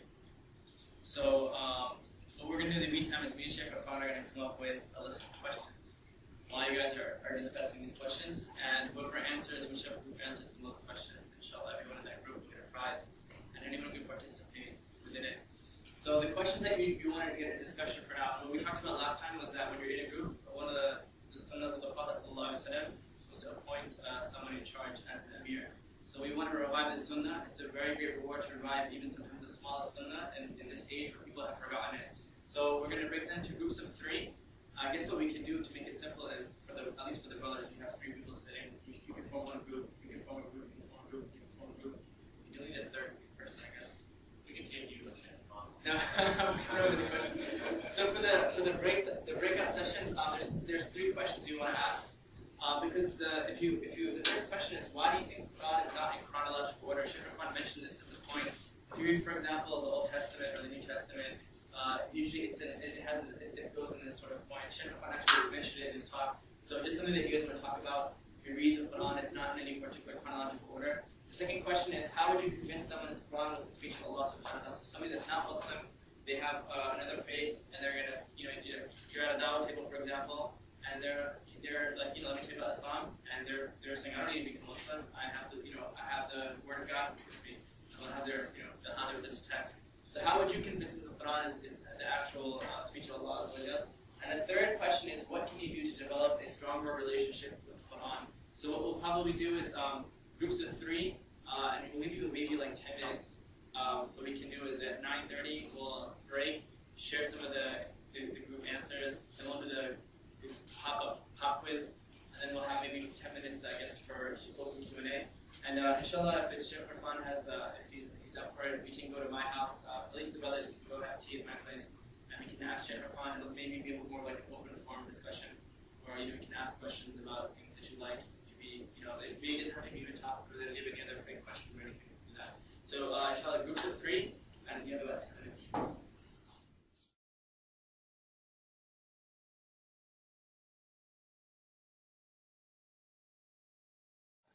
Okay, inshallah, what we'll do is, so what we'll do is, in the interest of time, is that we'll give maybe one group each to take a shot at the question, so you guys can just volunteer and answer. So the first breakout session question is, why do you think the Quran is not in chronological order? How would you explain that? Yes, go ahead. Okay. Well, if you look at like the situations at the time of the Prophet ﷺ, like Sahaba, like it's not, the ayahs aren't revealed all at once. So like a surah could be breaking apart.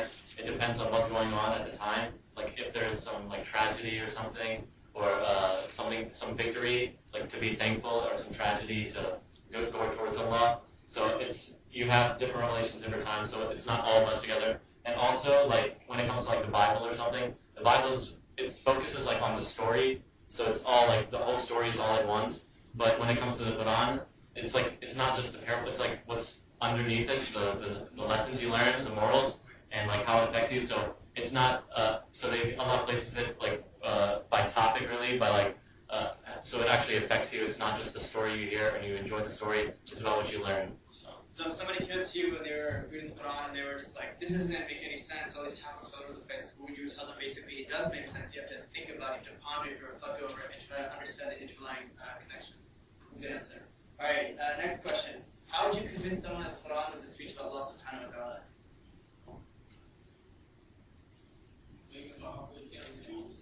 We can't refuse. Preferably through non-violence. You said a few things. Before I text together, we came from a few things. You said nothing comparable has been produced. Scientific references mentioned in the Quran at a time when these facts were completely unknown to mankind. It has been historically preserved. The Quran today is identical letter for letter to the oldest copy of the Quran, which was compiled shortly after the Prophet's time, sallallahu alaihi wasallam, and that the Quran that we have here is identical to the Quran, like to this. I guess well, it's identical to the one let's say they have in China, or the one they have in Africa, or the one they have in Asia. They're all the same, completely identical letter for letter. And if you read it with an open heart, then you see it's good. That's actually a good point, especially the preservation of the Quran. If you look at a lot of other religious texts, even the language that the text is written in, it's been lost. And a lot of historians have had to look at other languages just to reconstruct it. So, for example, like Sanskrit is a language, it died out and they try to restore it. Our Aramaic is something that's similar to that. And in other religions, you see, for example, that the text was written down a little bit after, it was supposedly revealed. Whereas in the time of the Prophet ﷺ, it was recorded immediately in the presence of others, and all that happened after he passed away was they compiled it into a single document. The Mus'haf that Uthman was reading when he was assassinated, the blood that fell upon it, it's still preserved today. So there's proofs like that. That's a very good answer. So the third question is, what can you do to develop a stronger relationship with the Quran? One of the things that we talked about was learning the Arabic language. Learn the Arabic language? To, will give you a bit of appreciation and understanding. So you can apply it. Okay. There was a hand up in the back.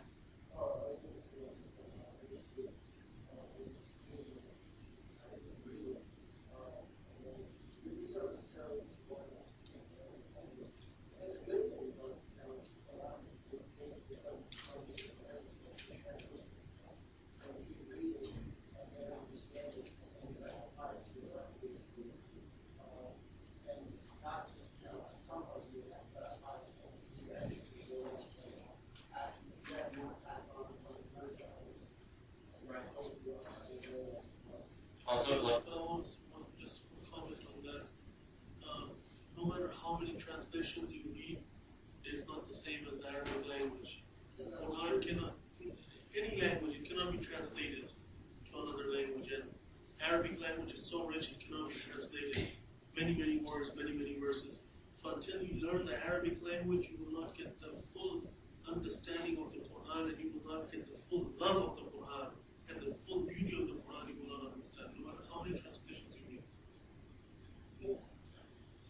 and also like, you have to not just see it as like a normal book. It's like you have any problems or something, you go straight to it, and then you get your answers from it. So you can't. It's your guidance. So once you find out that all your answers are in this one book, then you're gonna fall in love with it automatically. Like if someone gives good advice to you, you're gonna like really want to go to them all the time, and you're gonna love them because they help you out. So if you see the Quran as something that solves all your problems, then you're gonna fall in love with it, and you'll never want to be away from it. Right. And the other point that we also want to point out is that some of us that we don't really know the Arabic language, or we have difficulty reading it. The Prophet ﷺ instructed us what? That if a person is struggling, if a person who reads the Quran, they get reward. If a person who struggles with it, they get even more reward than that. So as you're reading the Quran, you're getting the double, you get the So, if you're struggling with it, then you should reflect upon the hadith, and that should encourage you. And there's actually, there's the Prophet also instructs us that there are different specific times that if you read the Quran, you'll get actually, for example, more reward. So what time is that? Does anybody know? Who said that? We say that here. After Fajr, right? So one of us, maybe this is something that we can work on. Remember last time we talked about how in the workbook we're going to have a prayer chart to make sure that we're establishing our prayers every single day. What we're also going to do is maybe, have a little chart in there to see how much Quran you're reading. If you're waking up for, inshallah everyone's waking up for Fajr. If you were before, now you are. To push ourselves to get closer to Allah subhanahu wa ta'ala, because he's talked about how when a person fulfills the obligations, they draw closer to Allah, and then they would do the supererogatory things, and they get closer to Allah to the point that Allah loves them. So we're trying to get to that station of loving Allah subhanahu wa ta'ala. So one of the things we can do, these supererogatory actions, is read the Quran after Fajr.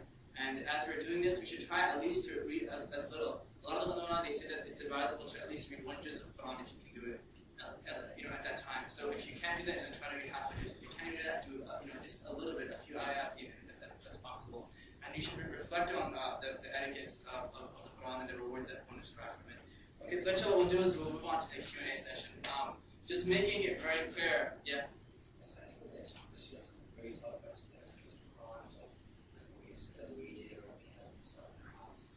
And so what we can do is we'll finish up the session because there's actually an answer to that question, but it's in the Shaykh form, but also there's a book. I guess what we'll do is we can present the rewards. What we'll do is we're going to, Shaykh Irfan came up with 10 questions. And you have to break down to groups of 3, and we're going to ask you the questions. Should I show you the prize now, or should I show it to you later? Show it to us now so we're motivated. So you guys get more motivated. Or maybe I shouldn't show it to you guys so you get the suspense. Alright. Well, basically what we have is, since the topic is Uloom Quran, we have a bunch of books that relate to the topic tonight. So the first book, it's called The History of the Quranic Text, From Revelation to Compilation, and it's a comparative study with the Old and New Testaments. It's by Dr. Al-Azami, who's a very great scholar who I think he passed away recently. So this is a very great book. It talks exactly how the Quran was compiled, because a lot of Orientalists, they argue that in between the time of the Prophet ﷺ and today, the Quran wasn't preserved. So this book deals with a lot of rebuttals of that argument. The second book, to relate to what the Quran was asking, is actually the other of dealing with the Quran. It's by Imam al-Nawawi.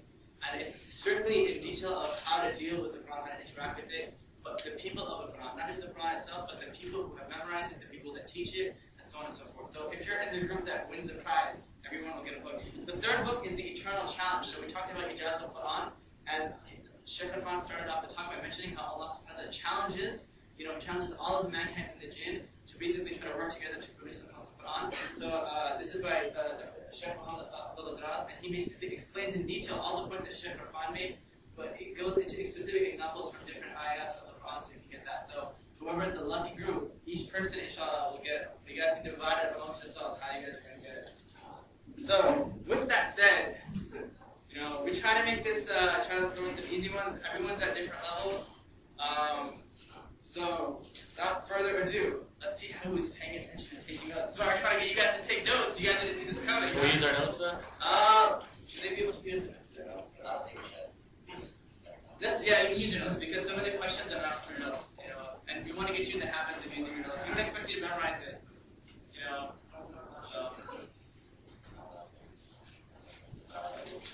So what we're going to do is, I'll throw out the question, and what we'll do is, I guess you guys will be, give you guys group names. You guys are B1, B2, B3, and B4. Then it's S1, S2, and S3. Is that okay? Do all the groups have 3 people? Except for the first group, you guys are together, right? You guys have 4? Okay. So whoever, you guys can work out who's going to get it. Maybe you guys can take turns, switching it around, inshallah. So, is everybody ready? Yeah, you're B2. So what I'll do is I'll throw out a question, and whoever gets it, I'll put a little mark next to it. And by the time we're done with the questions, then we'll do is see who has the most. If there's a tie, Shaykh Irfan is just going to pull out a question, and you guys are going to go overtime. And I don't know what that question is going to be, so if it's really hard, then it's going to be hard. I guess what we'll do is the first group to raise their hand, you guys can confer. We'll call upon them. And if they get it wrong, there's no penalty. We'll just go to the next group. So it's not like Jeopardy or anything. All right, so the first question, is everyone ready? Yeah. First question. Who is the author of the book that Shaykh Irfan was reading from? The name of the book is Manahil Irfan fi Uloom al-Quran.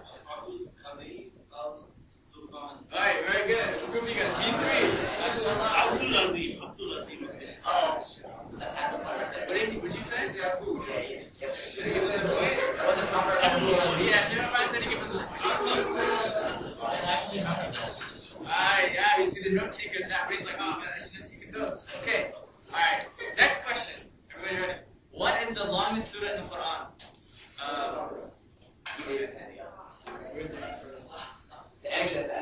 Yeah, we have the etiquette. We don't. Okay, the moderator said it was the moderator's hand first. So Really awesome. don't call the answer yet. Wait for me to call on you. So alright, so that's B2. Okay. Okay, third question. Which surah had the last ayah revealed within it? Last ayah that came down of the Quran, which surah is that? There's 114. There's about 7 groups. Show me if you can guess it. Which surah? Maida? No.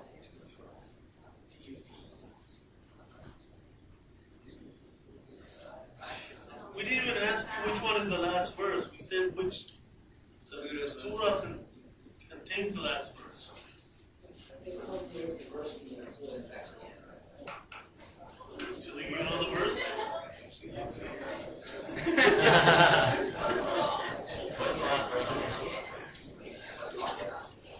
Alright, we'll do is we'll give like about a minute to answer this. You guys just call it guesses. There's no part. If you've already answered it, don't answer how. If you can just call it guesses, and you know maybe each other you get it. You already guessed. Your group already guessed. Yeah. No. No. Alright, we have 4 groups left. Just take out a guess. There's no harm. Yeah.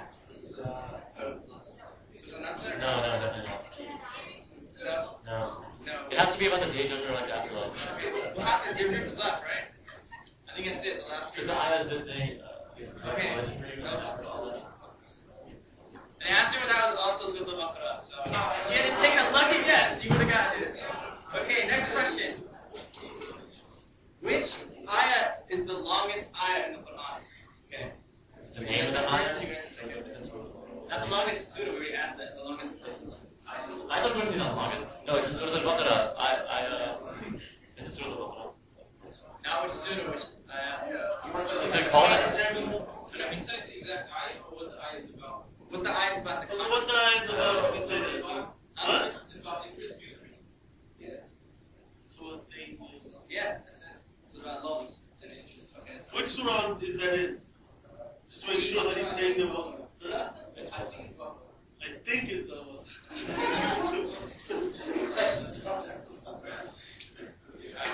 You're giving him some doubtful things, huh? Okay, next question. Which surah is called the heart of the Quran? Okay. Everyone should know this. Alright, very good. What's that? B2. Very good. Okay, let's take the sisters and catch it up out of here. Okay, next question. Which surah is equal to 1/3 of the Quran reward? Alright. That's not a surah, that's a surah.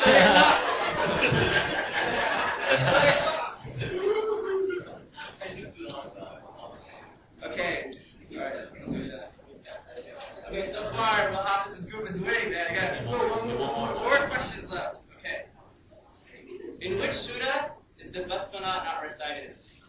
Very good.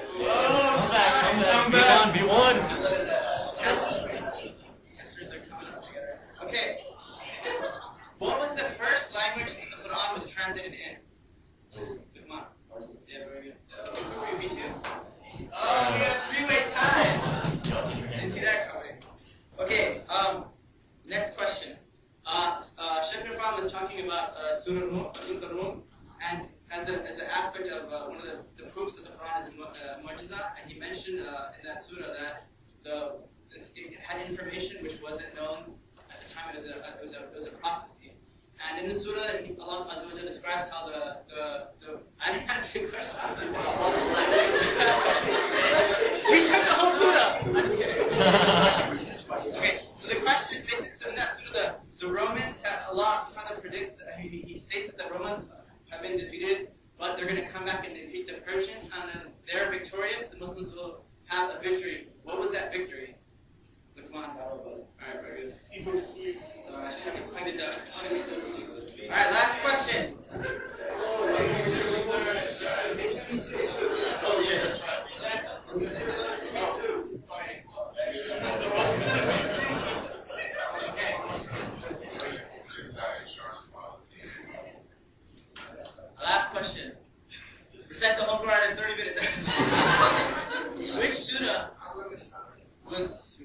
revealed in its complete form? Surah Yusuf. No, wait. there's a question. Which surah was revealed in complete form? That's the First. First. It was revealed entirely from the beginning to the end. Yes, it was. Okay, we have a winner. B2. MashaAllah. Takbir!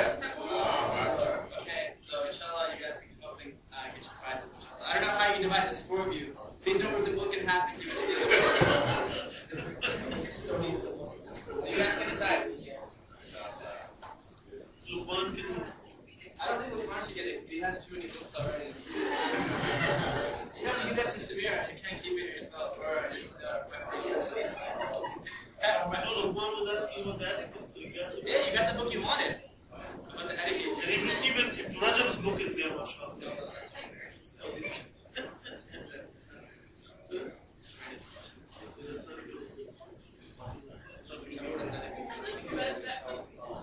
Okay, so inshallah we have approximately 10 minutes left. Unfortunately, we ended up going over time. One of the things that happened yesterday and today was that we kind of came a little bit late, and that was okay yesterday. But as our ulama are coming, Shaykh Irfan came from Baltimore. He came out of his way to come here. We have ulama coming from Chicago, from Canada. If they're coming all the way here, it's very important that we get here on time. We give a 15-minute leeway. We said that we're going to start at 6. We try to start at 6:15. Have a little presentation, have a little talk. To start at 6:30. We ended up starting around a little bit like 30 minutes before Maghrib. So it's very important that we try to get here on time. I know it's hard. Some people have come from as far as from Virginia. Murtaza lives all the way upstate. So, but try to get here as soon as you can. If you're coming late, try to text. If the brothers, you can get my cell phone, text me. Sisters, you can text my sister Noreen over there. Just to let us know exactly what's going on. If you can't make it because you have school or work or something else, try to let us know. So at least we know people are on the way. We can start the talk. And our respective teachers don't have to disturb them too much. So we have about 10 minutes left. If anybody has any questions, try to relate it to the topic. And if you have any extraneous questions or aqidah, you can Shaykh Irfan will stick around. The reason we're trying to end at 10 o'clock is this isn't a majlis, this is a school. We have to respect the rights of the school. The security guys are going to come and ask us to clean up. We have to clean up, load everything on our cars and leave as quickly as possible. We talked about the Bill of Rights and responsibilities. One of the responsibilities was to make sure that we leave on time. So we have about 10 minutes for open Q&A regarding something that was asked about. I guess what we'll do is we'll just raise your hand and we'll ask one question at a time. And we'll try to keep the questions. If you have a question, you can ask it within a minute. Shaykh Irfan inshallah will stick on afterwards if you want to have a more extended discussion. So does anybody have any questions? First, related to the topic any of the topics that we discussed today. Shaykh Irfan, you mentioned about the mu'jizat, they went away after the prophets left the earth. And, for example, Isa alayhi salam, he would heal the blindness of an individual. Does that mean that the person, if you continue to exist after the prophet, if you find that blindness can return or something like that? I wasn't sure what the basis of what you were saying. No, what it means is that the mu'jizat they leave with the prophets, meaning that Isa alayhi salam putting his hands on his eyes or making sure that the eyesight comes back with the permission of Allah, that is the mu'jizat. Then later on him seeing, even after Isa alayhi salam leaves the world, that is not, yes, that is the effect of the mu'jizat, but that is not the mu'jizat in itself. The mu'jizah is not being performed by him. The mu'jizah was performed by Isa alayhi salam. And that power to cure the blind person was gone with Sayyidina Isa alayhi salam leaving this world. And you mentioned that two of Prophet Muhammad sallallahu alaihi wasallam miracles today. One of them was the Quran. And did you mention the second one? No, I didn't. I did not mention his intention. You want to know? Yeah. No. It is something that happens in Hajj. None of you went with Hajj. None of you have gone for Hajj with me, huh? Okay. In the Prophet sallallahu alaihi wasallam said that whoever does the Rami, you know what the Rami is? Pelting the Jamarat. There's 3 Jamarat there, 3 pillars there, where Shaitan came and tried to stop Ibrahim alayhi salam when he was going to slaughter his son on the way. And Ibrahim alayhi salam pelted him 3 times in 3 places. So Rasulullah sallallahu alayhi wa sallam pelted those jamarat and those pillars. Jamarat is the plural of the word jamrat. There is al-jamratul sughra, al-jamratul usta, al-jamratul kubra, the biggest, smallest, and middle. So whoever pelts, we're supposed to pelt 7 times, altogether each. So whoever's hajj is accepted by Allah Rabbul Alameen, his pebbles are lifted by Allah Rabbul Alameen also. And whoever's hajj is not accepted by Allah Azza wa Jal, his pebbles are left behind. Rasulullah sallallahu alayhi wa sallam mentioned this. So As-Suyuti rahimahullah says that this is a miracle also that has remained like the Quran, the second miracle that has remained, because till now, how many people have been performing hajj and how many people have been pelting with the pebbles? Even if you do 3 days, 10th, 11th, and 12th, how many pebbles is that? 49 pebbles each person. And if you do all 4 days, 10th, 11th, 12th, 13th, then it is. You brothers better do hajj quickly, huh? I see all of you are confused. You don't know what I'm talking about. You have to do 70 pebbles. So if you take 49 pebbles, even the least amount, each person pelting, man and woman, equal in this. Every year for Hajj, wouldn't there be a small mountain, small hill there at least, right? Till recently, the Saudi government did not do anything to remove the pebbles. It was like every year, when the new season would come, again, it would be like the pebbles are not there from the past year. So what Rasulullah sallallahu alaihi wasallam said, exactly that will happen. That Allah Jalla Dhikru, whoever's hajj he accepts, he lifts the pebbles to the skies. And recently only, the Saudi government now has started to organize removing the pebbles from that place because the pebbles are piling up, which indicates that recently many people's hajj are not being accepted by Allah because the pebbles are being left behind. That is why the ulama have also mentioned that you can get pebbles from anywhere, Mina, Muzdalifah, anywhere, but you should not get the pebbles that are around the Jamarat, to throw the Jamarat, to pelt Jamarat. Because they say that most likely, or it could be, those pebbles of those people that their hajj was not accepted by Allah left behind. You don't want to pelt with those pebbles.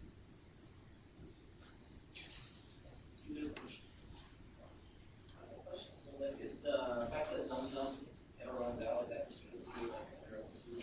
Yes, it is a sign of Allah. Allah mentioned in the Quran that there's. Is that associated with Islam, or is that just? No, it's a sign. Certain things are mu'jizat, certain things are signs. Mu'jizat has to have to take place in the hand of a prophet. So Zamzam will not be considered like that as a mu'jizat right now because it is not in the hand of any prophet, or even at the time when it came out because of the mother of Ismail alayhi salam, who was not a prophet, because of her running between Safa and Marwa. So it's considered a sign. There are a few signs Allah mentions فِيهِ آيَاتٌ بَيِّنَاتٌ, and in Al-Masjid al-Haram, around it, in Makkah al-Mukarramah, there are few clear signs. And one of them is Zamzam, one of them is Maqam Ibrahim, that such an old stone and still the effects of footprints are on it. Which other stone or rock that can you show thousands of years ago that still has footprints or fingerprints on it or something on it that is the effect? But Ibrahim alayhi salam's footprints, deep footprints, are still on that rock, are still on that stone. So Maqam Ibrahim is a sign also. Yes. So we were talking about developing a closer relationship with the Quran. So one of the things we mentioned was reading it. So are there any books or classes that are happening that you would recommend people attend in order to further their knowledge of the Quran? Tafsir of the Quran. So, which tafsir, you have some tafsir classes and Tafsir of the Quran should be, attended, and the tafsir of the Quran done by proper ulama. It should be attended only. And what I mean by proper ulama today is ulama is the plural of alim, is a very vast word. In the past, it would not mean someone who just graduated from an institute. It would mean someone who has spent his entire life in Islam and in regards to ilm.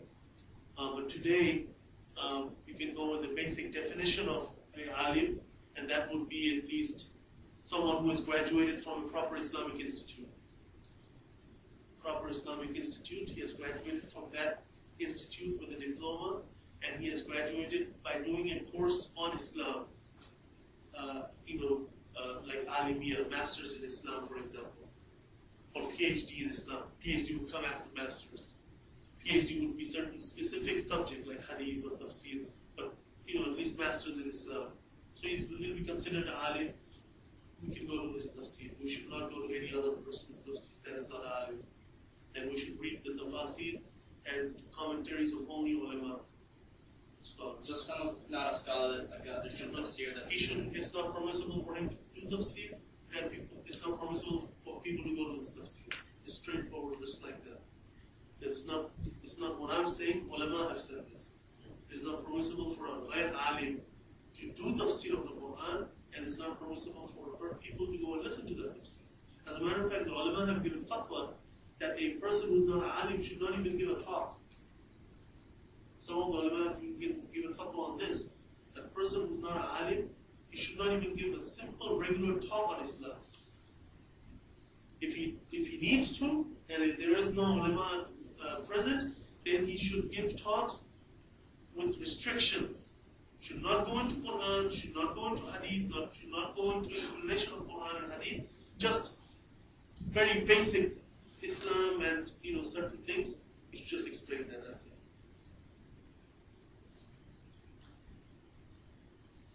In the Madaris, they teach us 1 year, 15 juz of the Quran translation, word by word.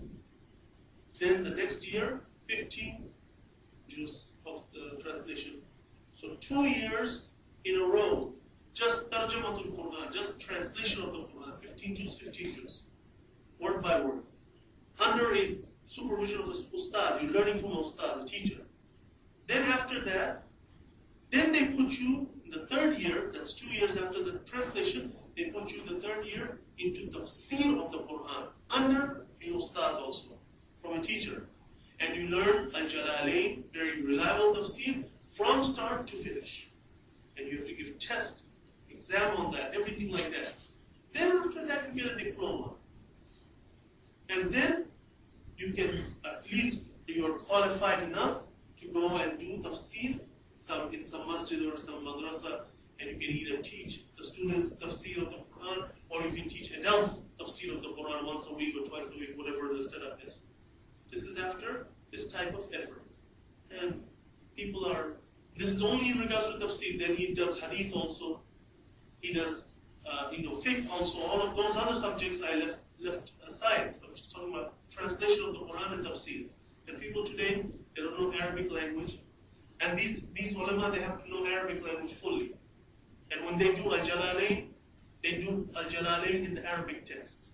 They don't do a translation of al-Jalalain, because they know Arabic language already. When they do the Tarjamatul Quran, translation of the Quran, they don't do translation from English translation. They do translation from the Arabic text. And today, people who don't know Arabic language at all, or know a few words of Arabic only, or know Arabic as a mother tongue, but they don't know the Arabic grammar, they don't know the Fusha Arabic. And they have never done translation of the Quran under teachers, they have never done tafsir of the Quran under teachers, they have not studied hadith under teachers. They come in front of the public and they want to give explanation of the Quran and tafsir of the Quran. It's a big fitna. Should we take one more question? Do any of the teachers have any questions? Because I think all the brothers have been asking more questions. When is your tafsir class?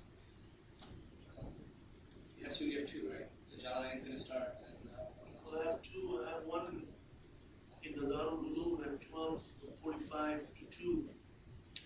madrasa in Baltimore on Sundays, every Sunday from 12:45 to 2 o'clock.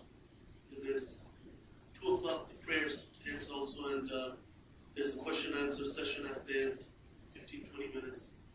And right now we are in Surah Al-An'am, started about 5 years ago from ISB, when I was the Imam of ISB, 2004 till now, 2009. So we started from Al-Fatiha, we are now in Surah Al-An'am. And also on Sunday nights at 8 o'clock, actually the time has changed now, Maghrib, Salatul Maghrib, I give tafsir in Al-Falah Masjid in Bel Air, if you're familiar with the new masjid coming up in Bel Air, exit 77, going 95 north, on 95 north. I give tafsir over there. We just started the tafsir over there, so it's just beginning of Al-Baqarah right now. Which tafsir are you? I forgot. This is just basic tafsir. This is what people have to know, translation of the Quran, some incident behind the verse, just the explanation of the verse, these things. I give from different humorous tafsir, but it's just, I just explained. And the Al-Jalalain, we're going to start in a few days. That is for students, only specific students only, not for all. And that will be in our institute, inshallah, on Wednesday nights. So if you spend a little bit of that, we still talk to you about it. Yeah, they can talk to me about it, but because Al-Jalalain is a very difficult tafsir, and it is in Arabic, so not everyone can attend that tafsir, because that tafsir will be not the regular tafsir that you do in front of the adults and in front of the general public, where you just give incidents and Arabic language, you explain the verse and translation, not like that. This will be just like a dars and lesson, and exactly what As-Suyuti Al-Jalalain is a very reliable tafsir, and is written by two very great scholars of the past, Jalaluddin As-Suyuti and Jalaluddin Al-Mahalli. Both Jalaluddins, they were. That is why it's known as Jalalain, because Arabic has dual also. So two Jalals. This is why tafsir is known as Tafsir al-Jalalain. So both of them were great scholars, and both of them were very high in ilm. So what are they saying to sometimes understand that? That is a very difficult point of Tafsir al-Jalalain, and that is the purpose of Tafsir al-Jalalain, that you have to explain what is the author, what is he trying to say there? What is he saying? What words mean? So not everyone can understand this tafsir. Not everyone will even enjoy it. So you have to be real dedicated, you have to really know some of Arabic language and be really dedicated to this. Can I talk? No one has any questions? We can do it afterwards. Alhamdulillah Rabbil Alamin. Allahumma salli ala Muhammad wa ala المسلمين والمسلمات. اللهم يا مقلب القلوب ثبت قلوبنا على دينك. اللهم يا مصرف القلوب صرف قلوبنا على طاعتك. ربنا لا تزغ قلوبنا بعد إذ هديتنا وهب لنا من لدنك رحمة إنك أنت الوهاب. اللهم إنا نسألك علما نافعا وعملا متقبلا ورزقا طيبا. اللهم إنا نسألك قلبا سليما، قلبا خاشعا، قلبا منيبا. ربنا تقبل منا إنك أنت السميع العليم وتب علينا يا مولانا إنك أنت التواب الرحيم. سبحان ربك رب العزة عما يصفون وسلام على المرسلين.